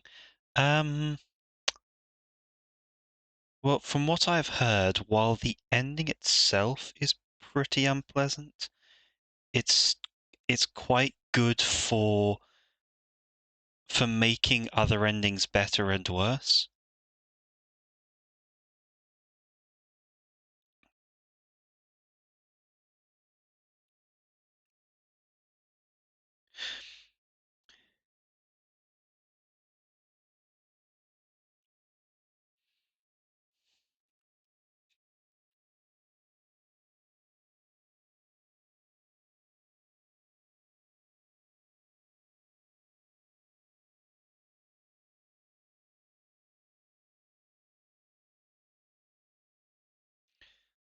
Uh, um,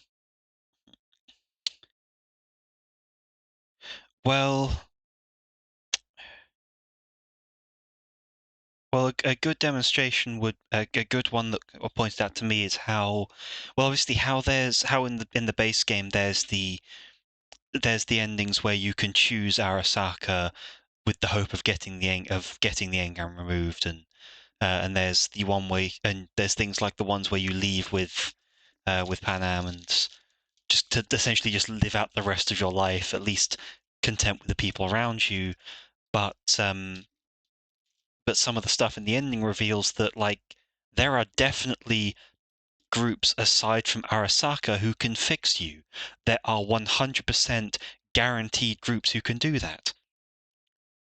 So it turned like, especially the Pan Am ending, it turns from a bittersweet thing. It's like to know V is just going to go and find someone else that can help them, because there are 100% confirmed other groups out there who can do that.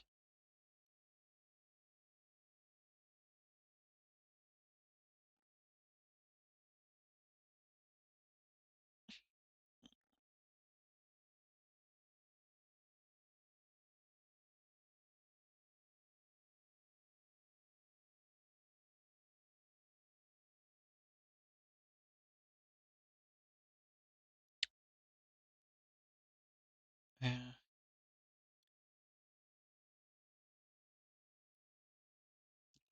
Difference is the 2-year time skip won't screw V over this time. Yeah. Well, I mean, the difference with that is that is that with the DLC one, V basically just drops off the radar, um, with things quote unquote unresolved, whereas with the Pan Am thing, they've left things behind. They have left Night City behind. They're off with people who know what they're doing, who know what they're about. So yeah, stuff like that.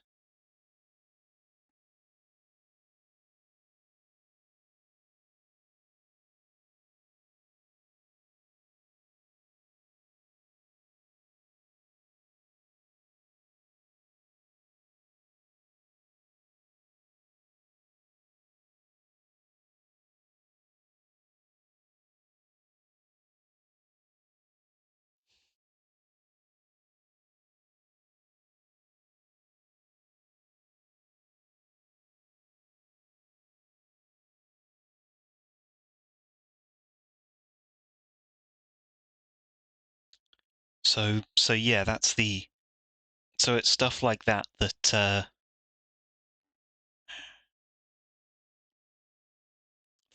make it improves the good endings and uh makes the bad ones worse just because now you know for a fact that any of those situations aren't needed.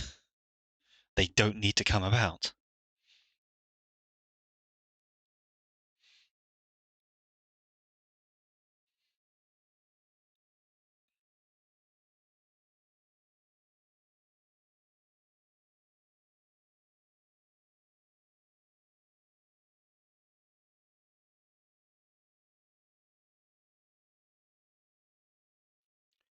So I kind of appreciate that and what I've learned from that. I may do another just vanilla playthrough at some point. Jesus. Automod's really not liking you today.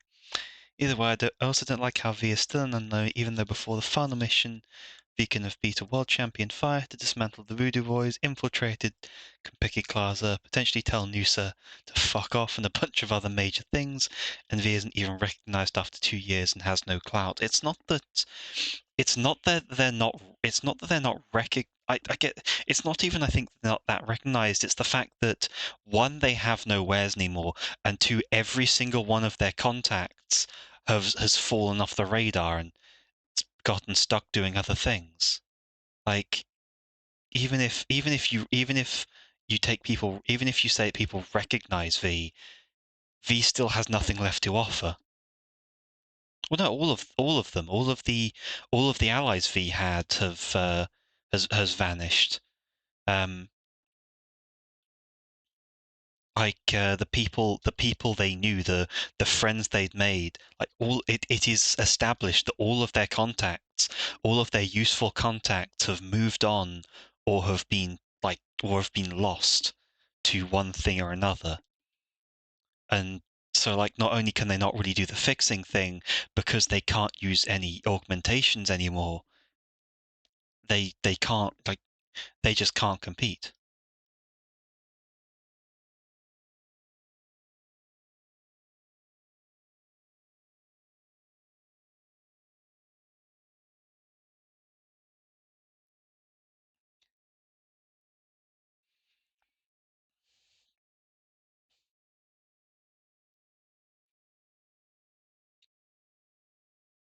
Like, so yes, like anyone that V might have known is no longer an option for that kind of role.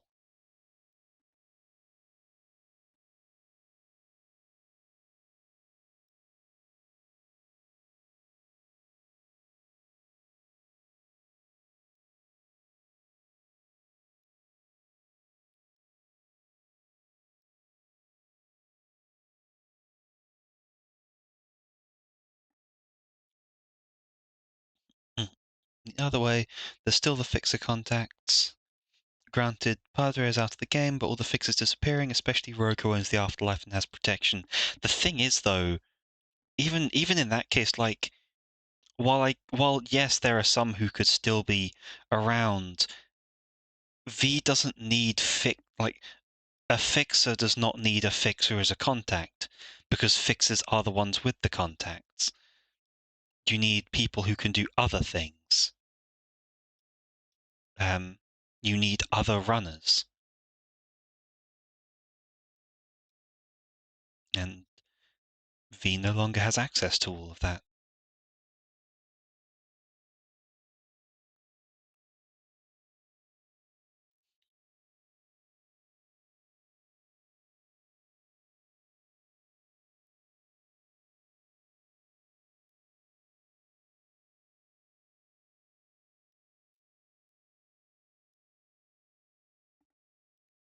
Shading better? No.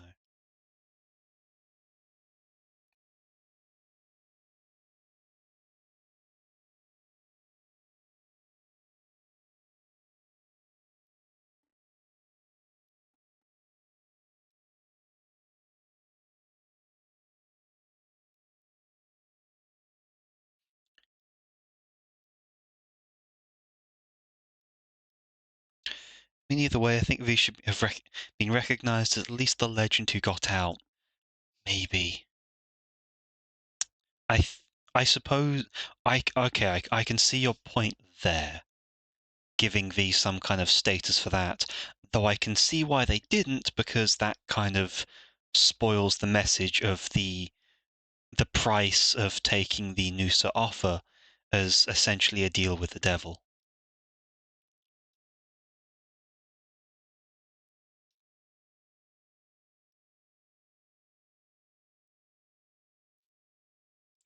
Because like the definite implications behind that is you taking that offer is okay. We will save your life, and you lose everything for it.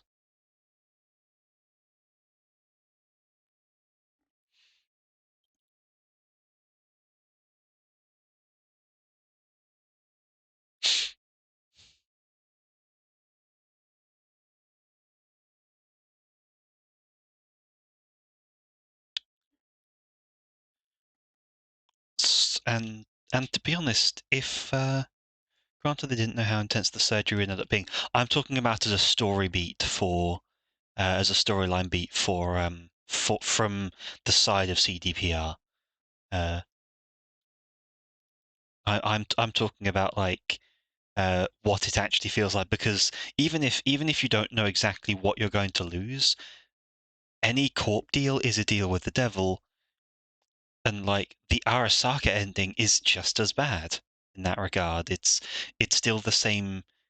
Well, it's the Arasaka ending people still remember and are looking for you at the time, but it's the same. It's the same principle. And taking any corp deal is one where you lose, and I can see the reason to frame it as they did.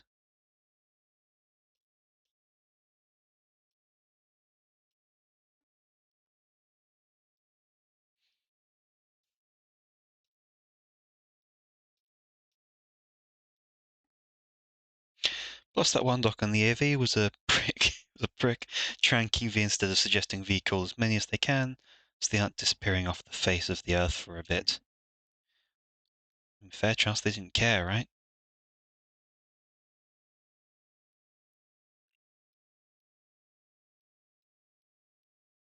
But yes, they're still a prick about it, but they probably didn't care too much.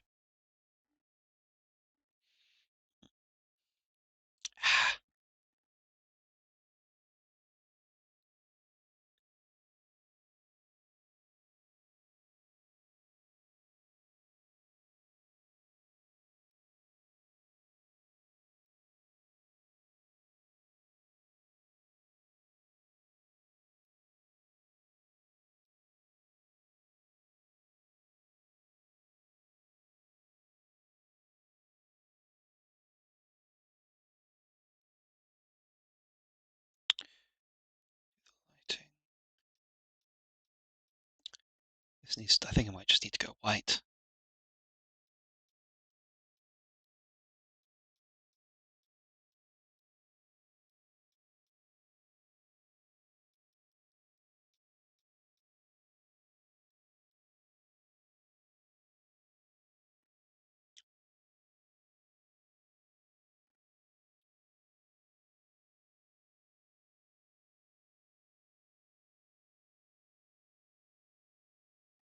Granted, I wish if you made that choice, the game gave you time to call your friends to the ending and at least see V not losing everyone.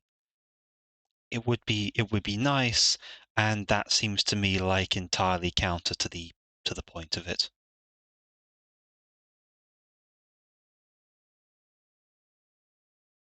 Like again, the point of that ending is you are paying that price. You may not know it, but you are paying everything to ostensibly get a life back.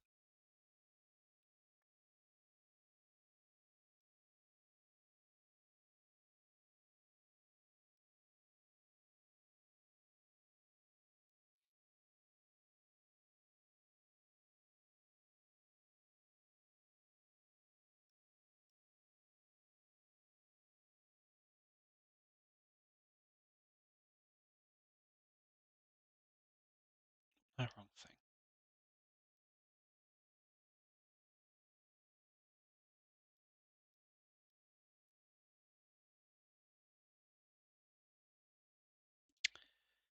This ain't working.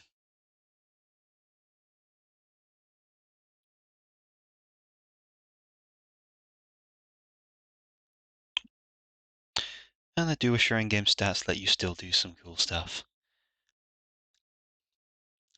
I could see some fun with that, because there's that whole thing where you get beaten up for just being completely unable to defend yourself, and it would be quite cool if your skills, just your natural skills, were enough to take them on. That would be fun. I would like that. To see what they were going for, but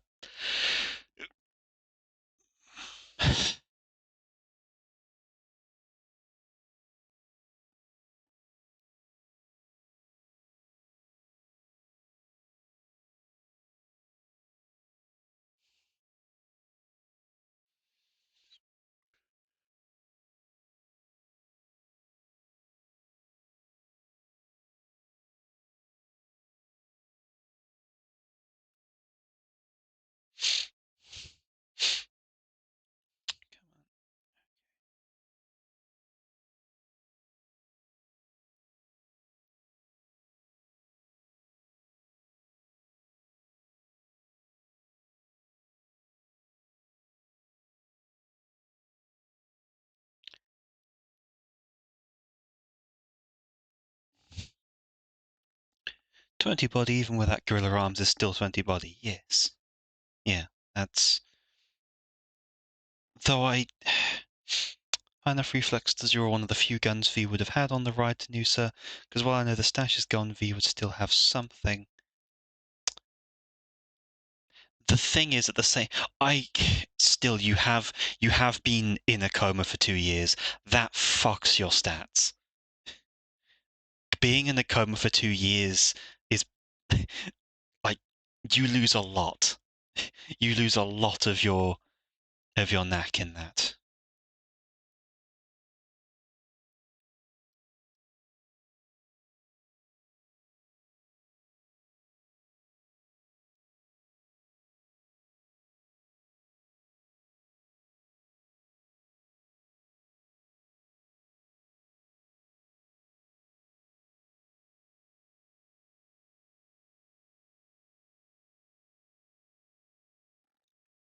True, but I wish we could still have some of that intimidation. It would depend on the timing, I guess, because if it was like a few weeks after you got back that moment happened, then sure. But it's not given enough time.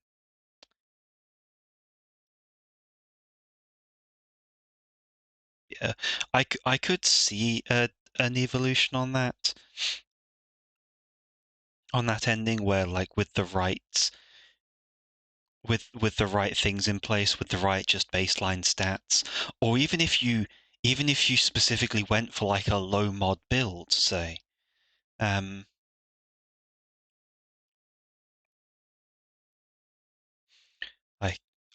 I could see that being interesting. Getting these people who come up to you like, come on man, you can't do shit. Like, look at you, you got nothing on you, and you just take these guys down like, gentlemen, I never needed those to. I never had any stuff in me.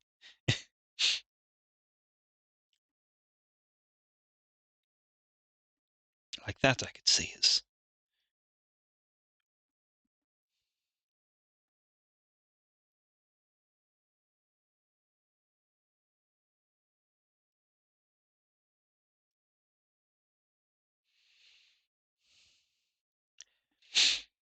Well, I just wish we could potentially cut Terry out, because he looks like gig fodder. I can't remember who that is.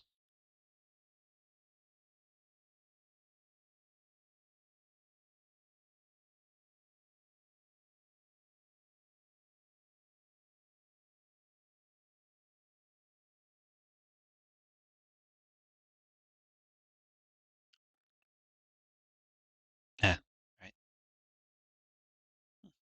Maybe. Yeah, yeah. I think I could see. Yeah, I think I could see something like that. Like just if you had enough base stats, or if you had very few augmentations in the first place, but the game doesn't really track that in the first place, so.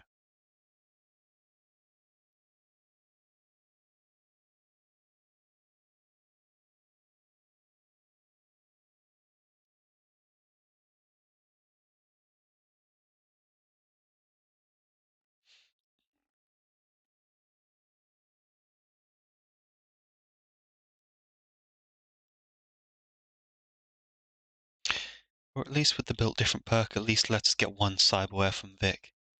Could be, yeah. I the th- that sorry, that reminds me. That was the thing that I didn't really get. Like I did not follow why it was like you can't use any cyberware again. Like that is such a peculiar thing for the treatment to cause.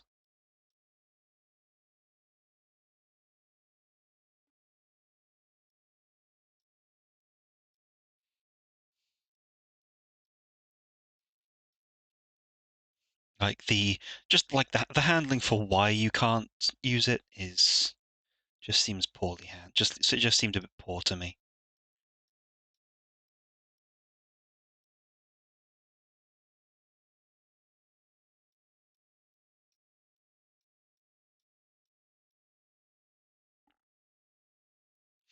Feels weirdly specific, like if the treatment caused such a high amount of damage to the brain, there should have been a few weeks of therapy to make sure nothing is wrong. It just, yeah, instead of just like booted after waking up. Though I guess on the other hand, they don't necessarily care that much about you, still, but yeah, that stood wrong with me. The idea of an ending where you lose your ability to work the thing you've been good at and you lose all your contacts is a horrible feeling, but I get what they're going for with the ending. The way they approached it, however, I didn't think was very good. Like the just the choice, the excuse given.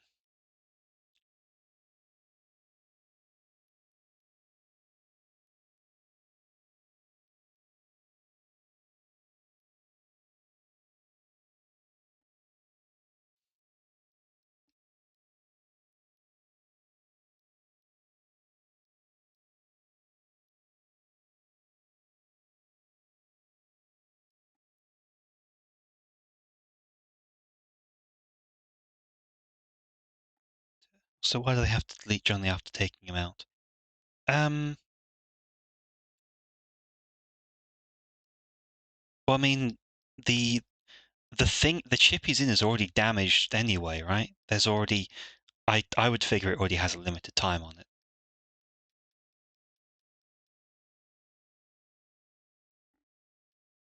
Oh, no, wrong thing.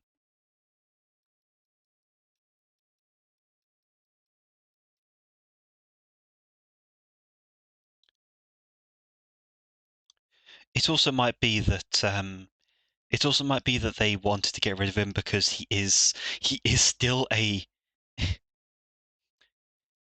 I can also see them wanting to get rid of him because Johnny is bad news for any corp, anyone of any authority. Um, so I can imagine them not wanting him sticking around.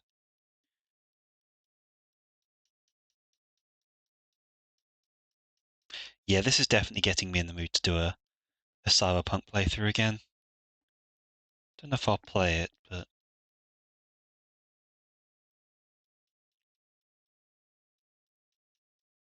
because then again I don't have the DLC, so.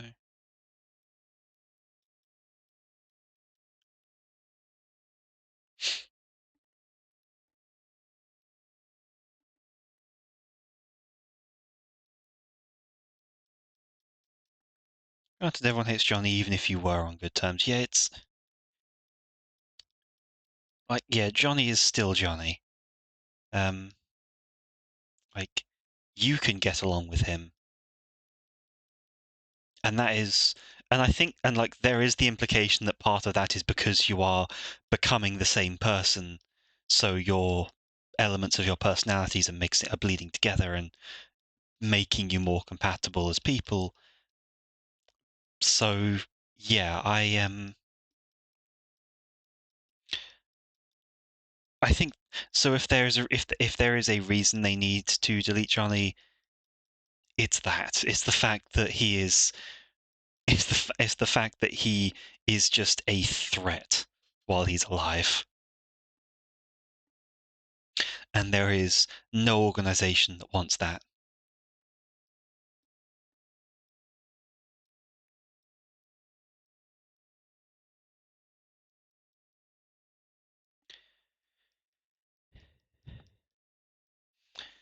Kind of wish they did more with Johnny interaction with certain people. Yeah, they could have done that more. They could have added more to that. It's like Johnny actually just straight up being back.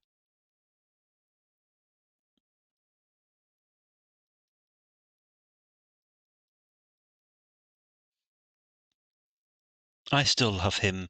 I still love him when he's like got his hands on when he's doing his hands on hip thing while everyone praises him at the end of his personal quest line, like proper like Boy Scout, uh, proper Boy Scout silver hand stuff. It's just adorable.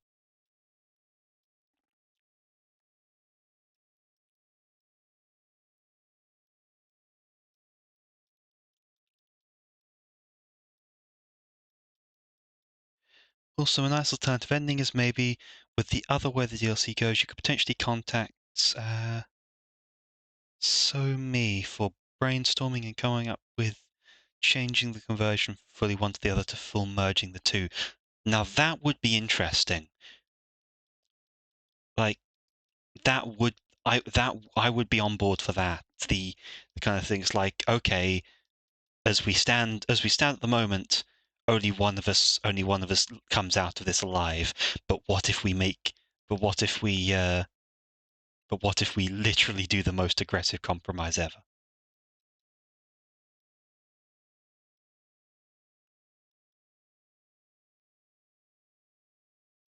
At the same time, I can kind of see issues with the romantic interests not wanting to suddenly be dating Johnny Silverhand. Like, and I see no reason why she couldn't, considering how much she can fuck around with the relic already. Yeah, yeah, there's options there.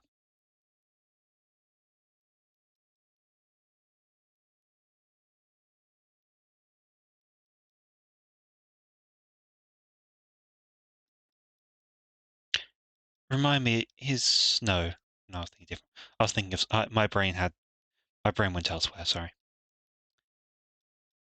Uh,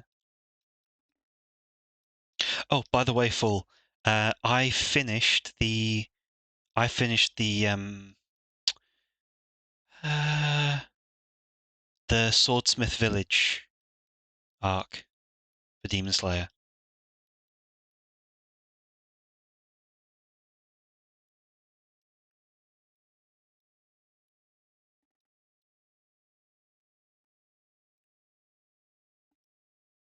It's unrelated to.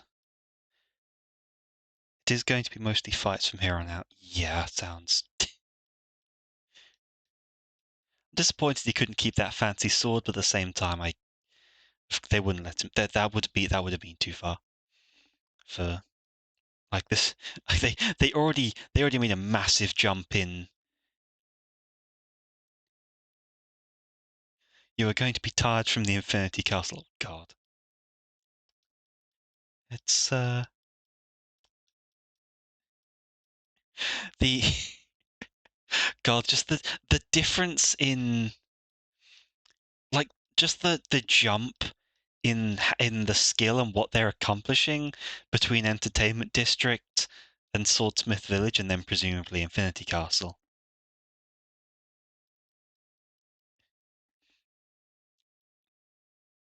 Like there's this such a big change in what they managed to achieve between the two arcs. Like Entertainment District, low Entertainment District upper 6 dies because at this point Yes, we're already in spoiler territory.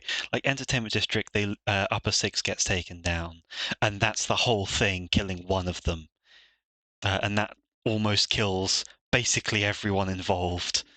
And then one arc later, after being in a coma for 2 months, they take out Upper Five and Upper Four, and are in a much better shape than Entertainment District. Like that's just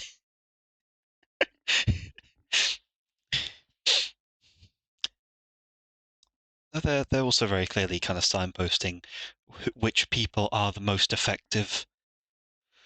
It's the ones with the the first breathing techniques.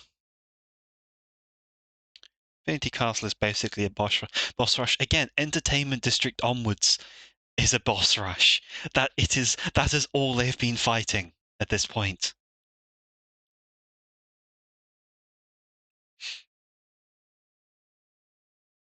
Ooh.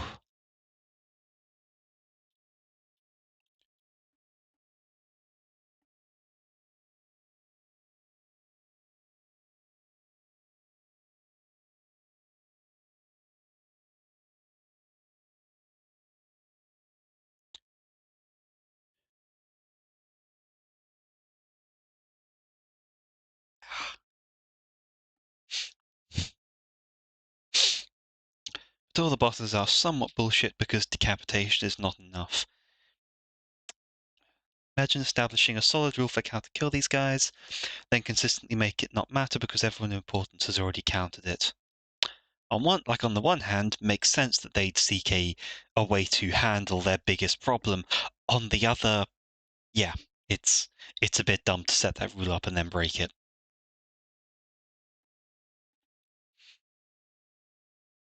At least, like, yeah, um,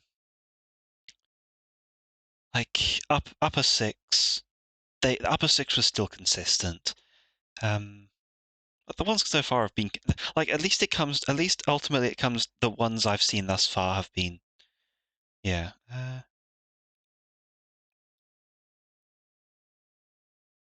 Muzan should have been the only one because of how weird his body was. Yeah, because Muzan is a mess physically. Like his whole thing is like his body as a whole is kind of shapeless at the same time.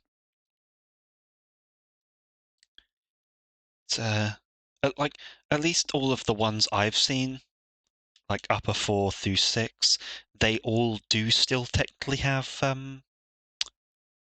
they do still do technically keep decapitation as the thing. It's not that they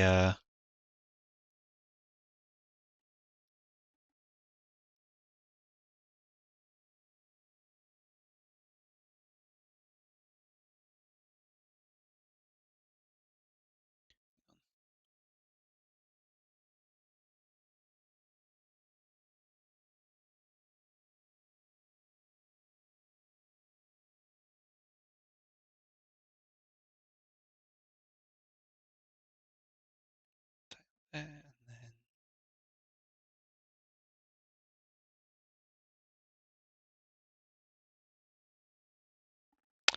as far as villains go, Muzan is very much the scummiest of shonen with only murder on his belt of crimes.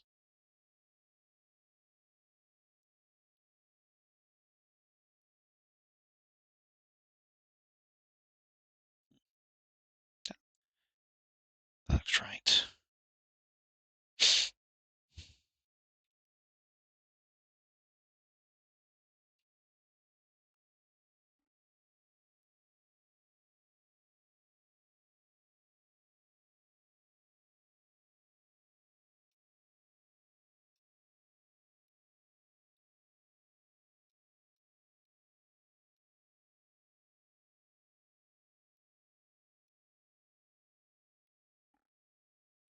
He claims that no one got in his way, no one would die, like he hadn't made 100 demons in his first week of being the first demon. Yeah. Well, I mean, it is evident that he is a. I mean, it is evident that he cares about literally only himself after all, and every other thing is just a. Like every other individual involved is just a stepping stone.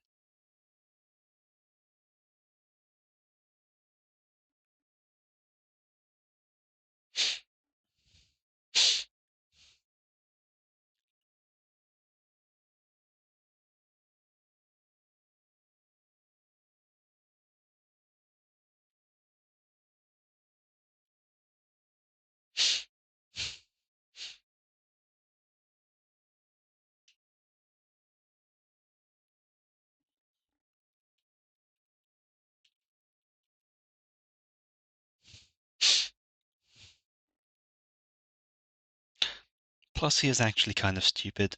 I mean, it's already fairly stupid to be essentially alienating any possible ally, which he does handily. So that's not especially a shock.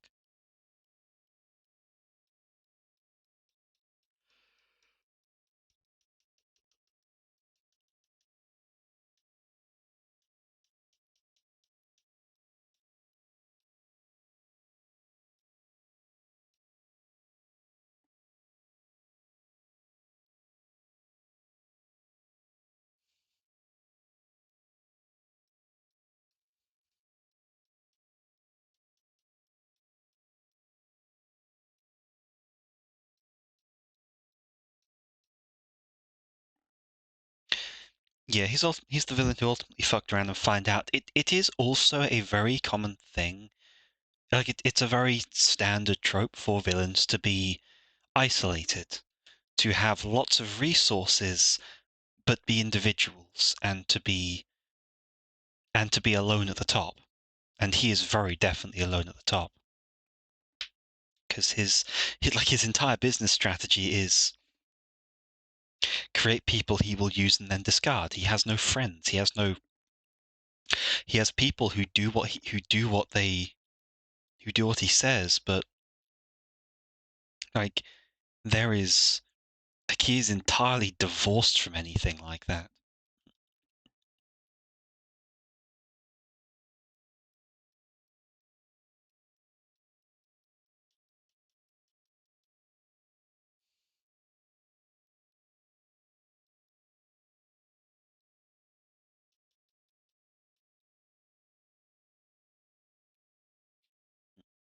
Mm. True, but the best ones usually only can kill their subordinates after they are not useful and have no value. After the plan, at least pretend to care about them. Yeah, well, he offs people for he gets rid of people for not being strong and not performing flawlessly, and that is also admittedly another fairly common villain feature.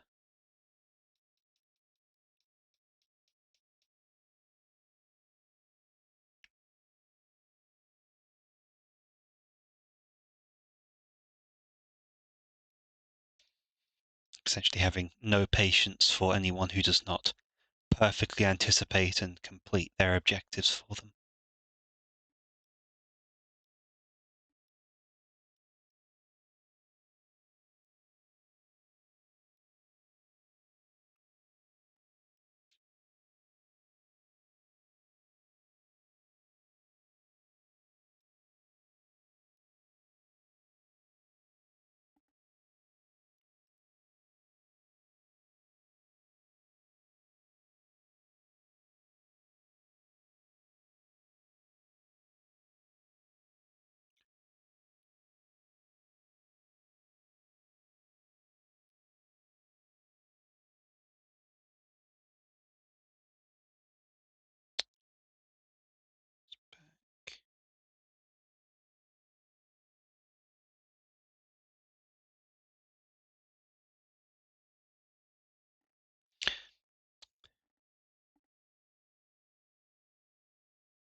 Okay, this does need that tool.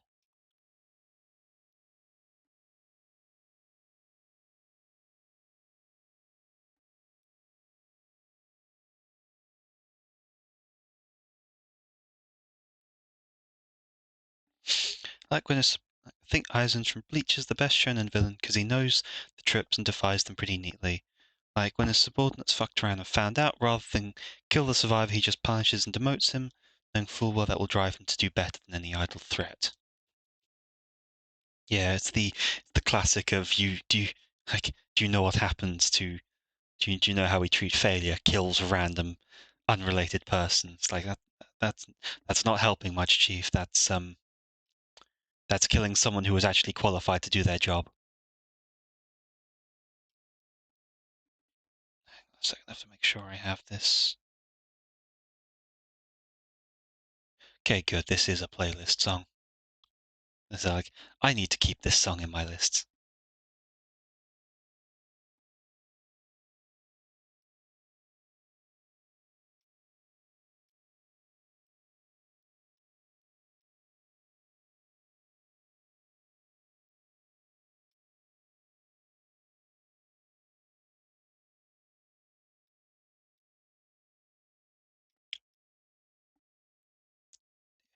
But yeah, I just thought I'd let you know that I'd completed that I'd gotten through that arc.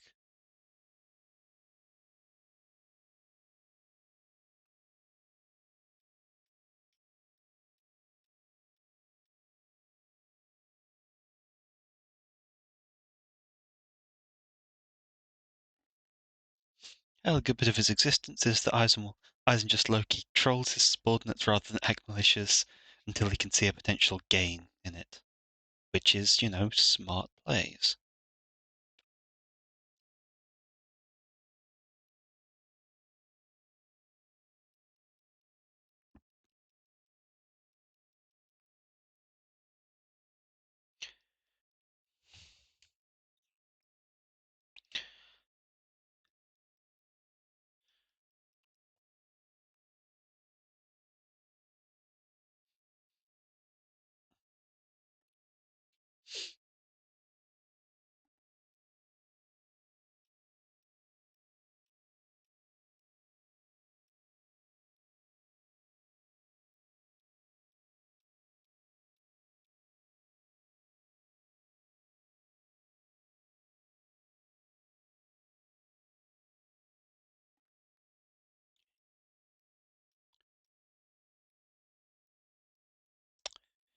Like,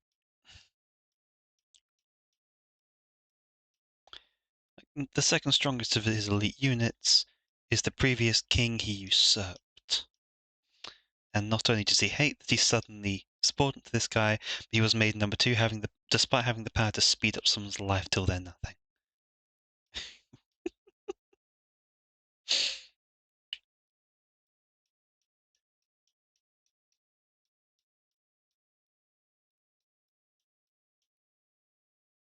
What's, what I'd like is, I want villains who legitimately care about their subordinates sometimes. Like who are really fucking hard to get rid of because their people just don't turn on them. Because they're really because they are very friendly to the people on their side. They're very helpful.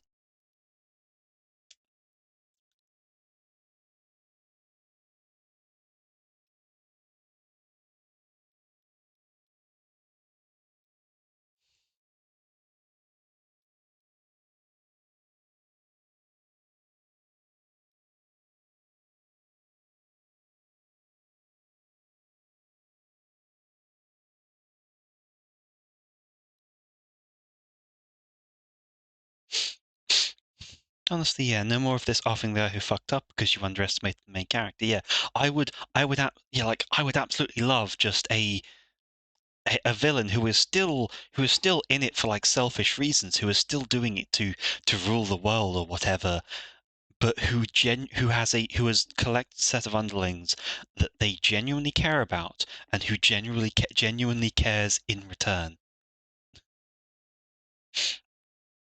Yeah, kinda, just not a dick. That's not necessarily a requirement because you can still be dicks to your friends, but more like one that has who has some selfish and some who has some selfless actions to them, who will care about those they're close to.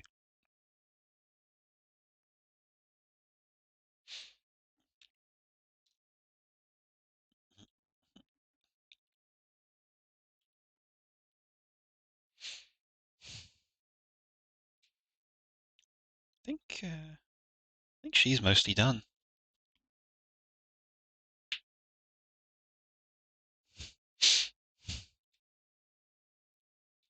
The scales have got their colouring in.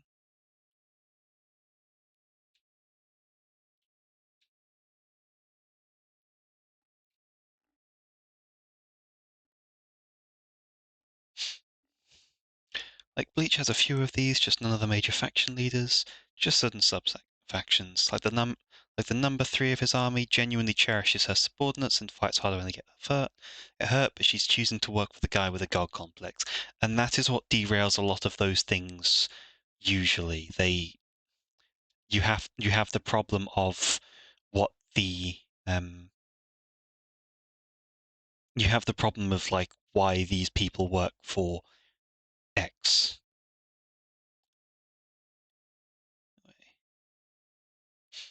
Right, yes, I don't need to change any of that. That, and I need almost black.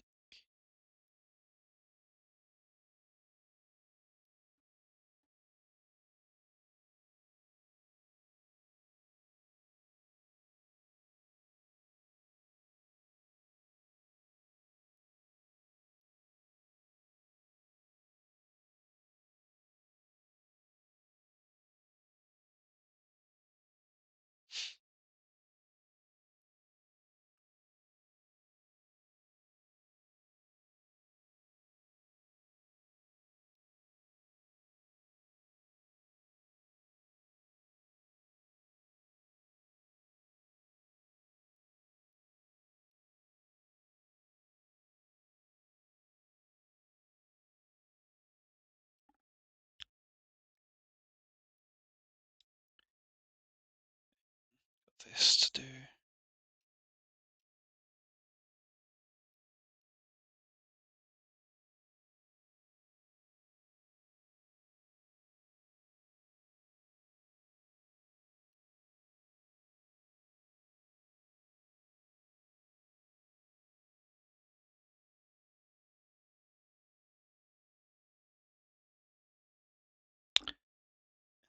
Then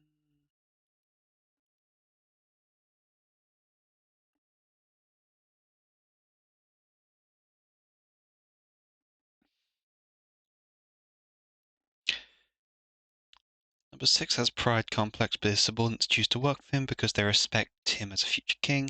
He does seem to care about them enough that rather than fully consuming them when they were more monstrous on their quests, he just admits they couldn't evolve from their current states. And like I'm going to be honest, the devolution thing, I don't get I don't understand the context for that, so that's a bit lost on me. But I still kind of get the idea that there is enough of a connection there to not be just purely demonic in nature, let's say.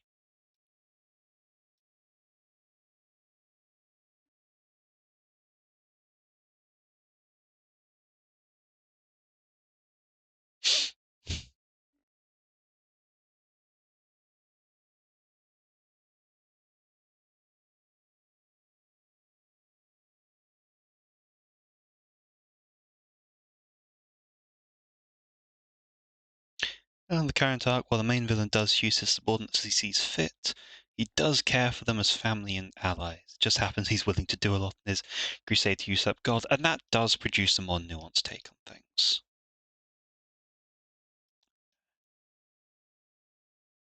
Like, let's go pure white. Oops.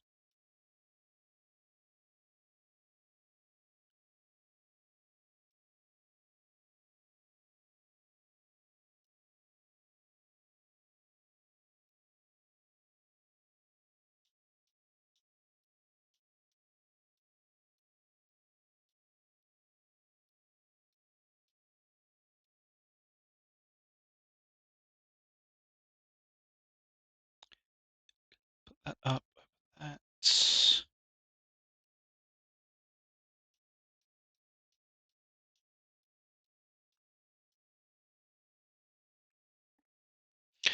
know you have no interest in Bleach, but it does a lot playing with classic shonen tropes and character interactions and such.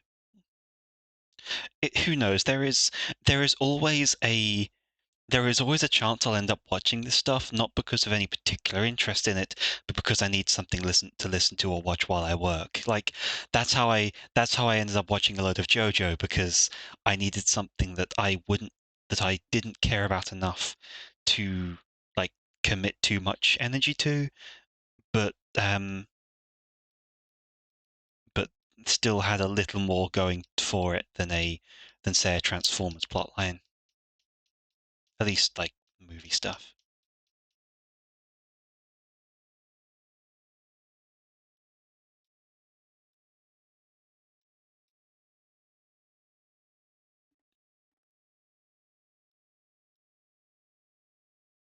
The anime isn't great though, because it suffers from weird directors and a lot of filler. Granted, the filler at least tries things.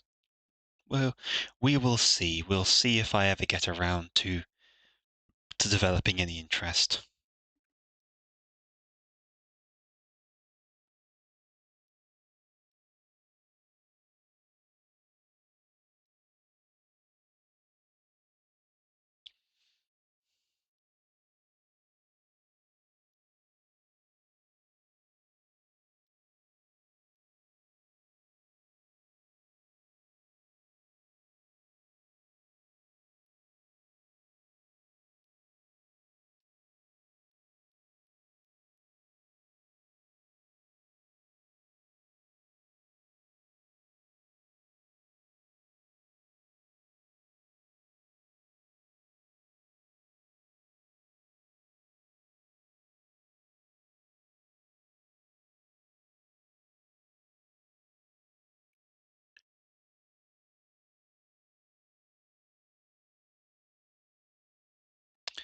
Also hope the Eldritch Cyberpunk idea does actually catch some attention.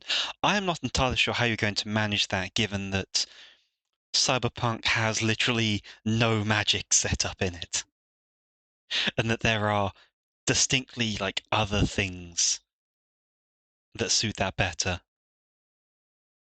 Just need to rewatch Read Undead Unluck. Not heard of that one.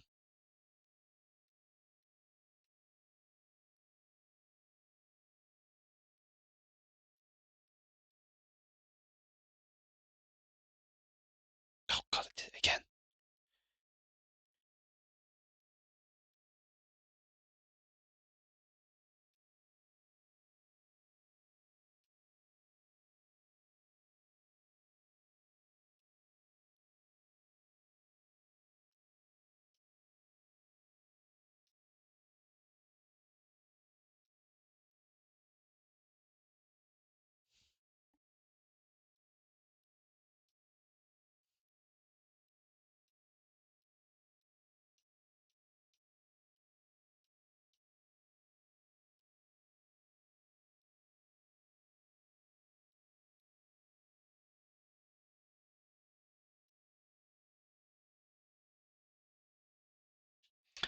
Pulling on classic Lovecraft ideas of strange and hidden monstrosities and cults, like the Eldritch is present and a major concept, but it's not going to be common, never present like magic usually is in these settings.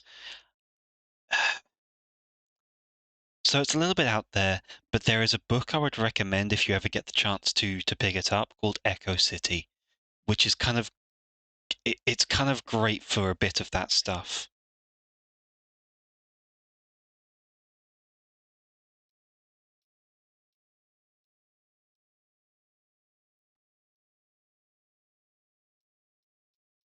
Like it's not exactly Eldritch, it's more biopunk, but it definitely has some of that to it.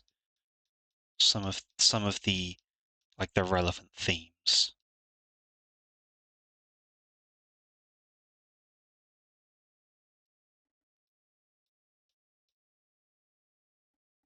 Make this more yellow.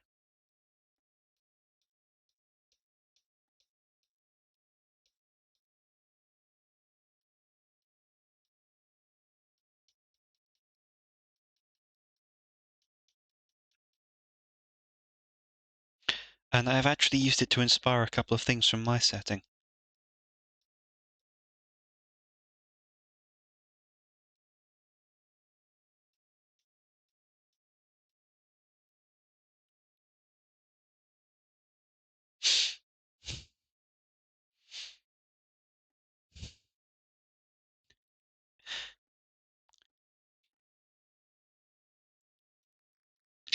But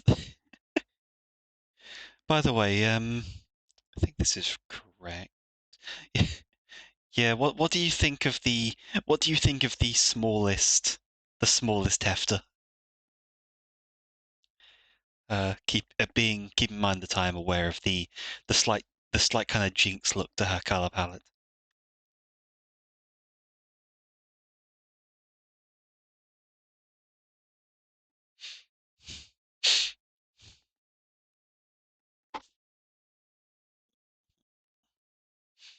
She's not the she's not the shortest heft, but she is the smallest in terms of overall. Do you know she is?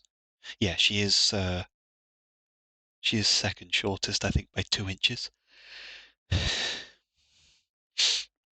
As for Undead Unluck, from what I know, it's a series about a growing romance between two people who defy the nature of reality. Andy, a man whose power is undead, just straight up can't die by any means, and the main character who has unluck, who has the ability to uncontrollably cause disastrous bad luck to anyone who touches her with the worst effects. The worse effect, the more they care. That sounds like a problem waiting to happen.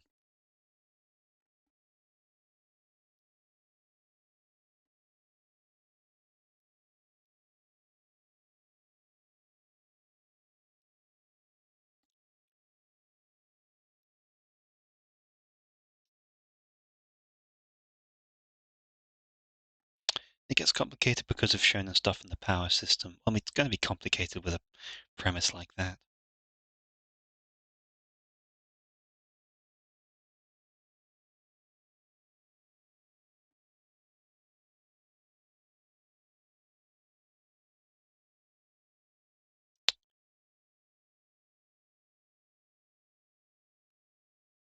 Yeah, this is not being done anywhere near along the deadline I was hoping it would be.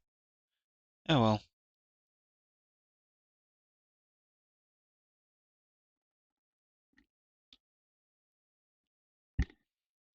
They're unlike a so bad a kiss on the cheek calls a meteor.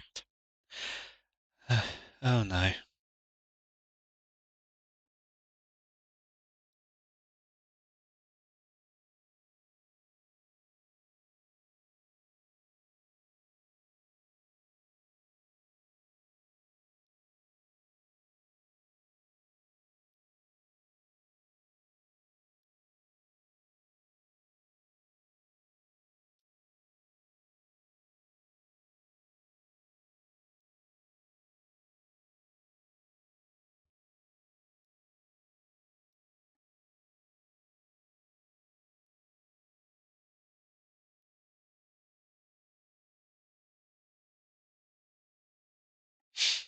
And they have to deal with giant monsters based on laws of reality.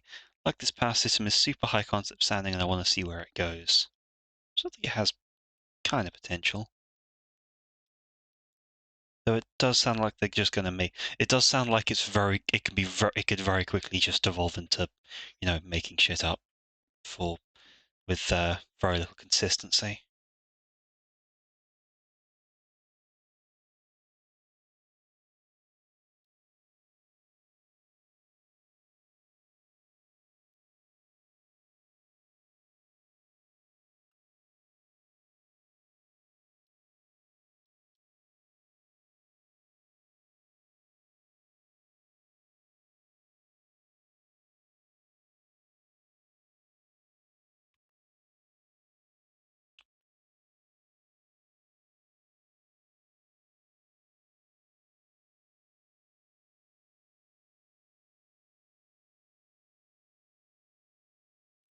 That I mean, the basis of the system is that a certain group of people can just negate the rules of reality, usually having an unnaming scheme. Hence, undead's unluck.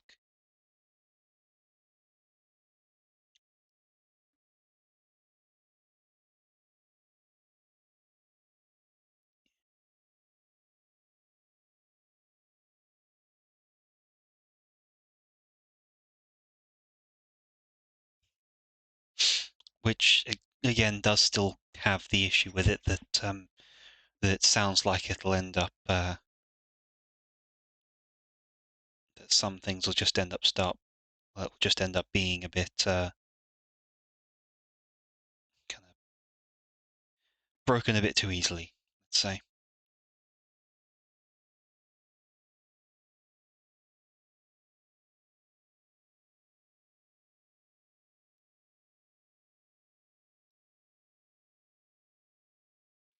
Like Andy has perfect immortality, which throws me for a loop, and he has somehow weaponized his regeneration.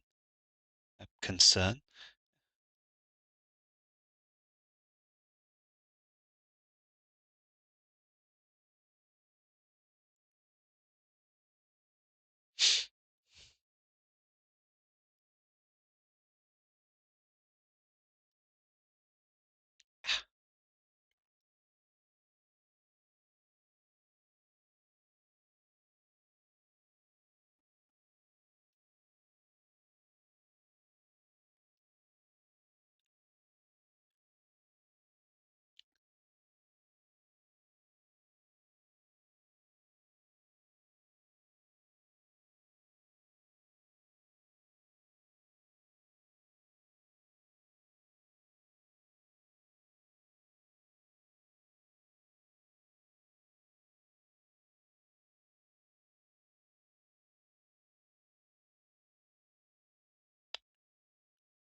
Delay the.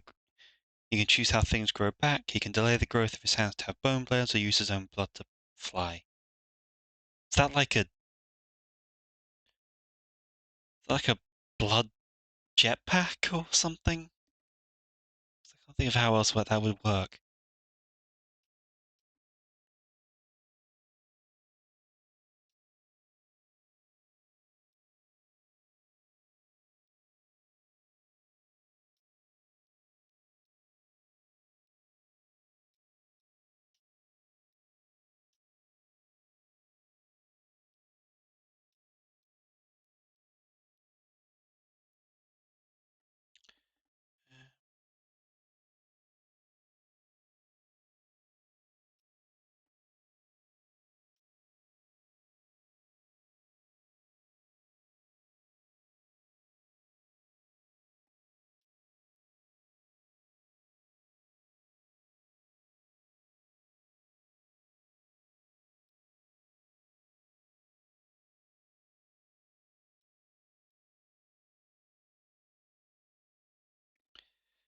Like think a pressure washer of blood. Oh, so yes, that is exactly. I was exactly right. My first attempt of figuring that out. It is just just a blood jetpack, regenerating his blood so fast it builds a high blood pressure that he can release. Yes, does not sound pleasant. Oh, still sounds very unpleasant for him and anyone nearby.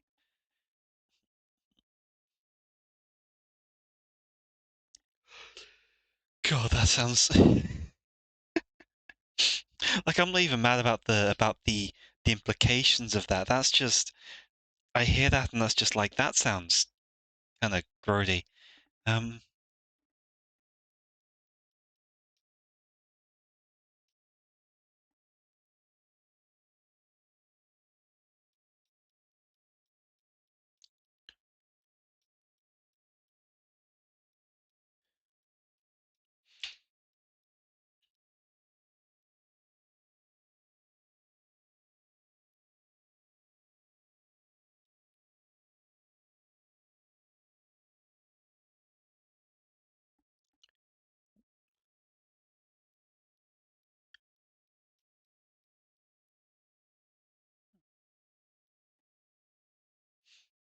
July is a lot easier to do. It's not out of nowhere and it makes sense. Still uncomfortably does eventually stop after some development. Still, let's say it still just seems quite unpleasant, regardless of what the thinking is with it.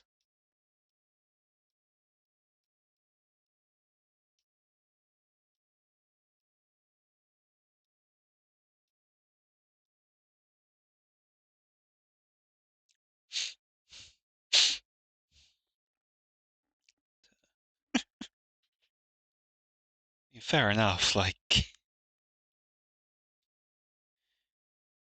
uh, He did get punched in the dick, so that was funny.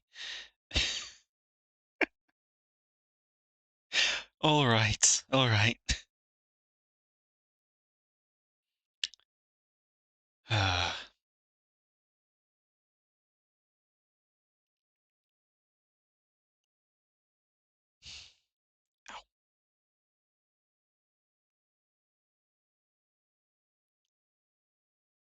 Unfortunately, he can't regrow clothes. Well, those aren't usually featured in regeneration, so.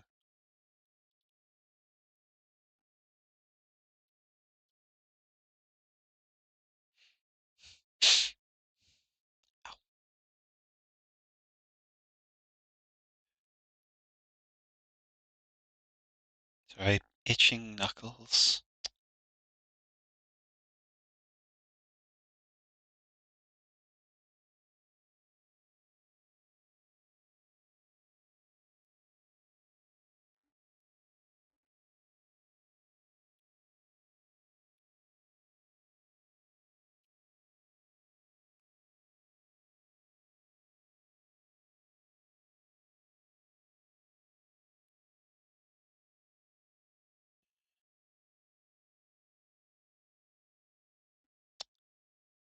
How bad the unlucky is actually hilarious. It sounds a bit too much for me, but but then again, my humor doesn't particularly mesh well with the standard, or at least the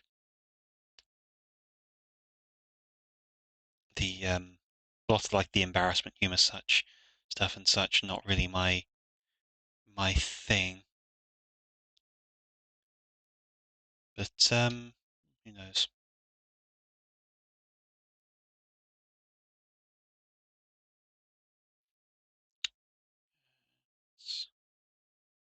Ow,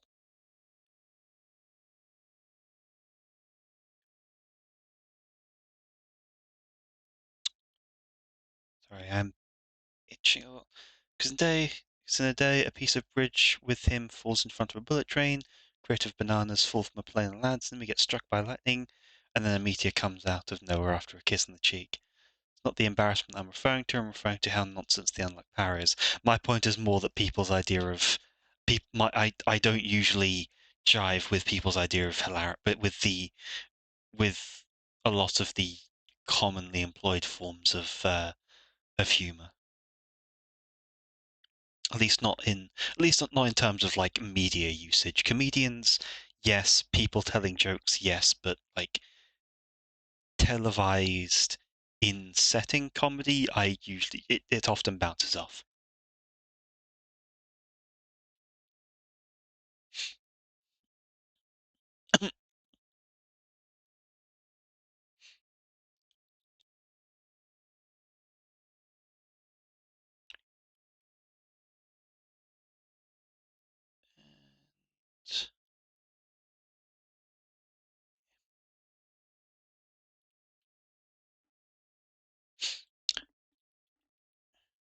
And because let's see, okay, so that's Maribel and July done.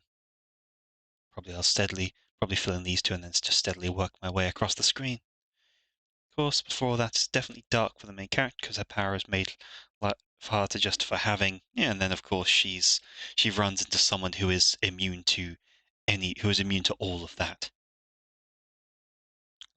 Pause for a second, so I can see that being a good result of things. But anyway, because it's been a few hours and I have unfortunately a laundry list of stuff to be getting on, I am going to send us to someone new.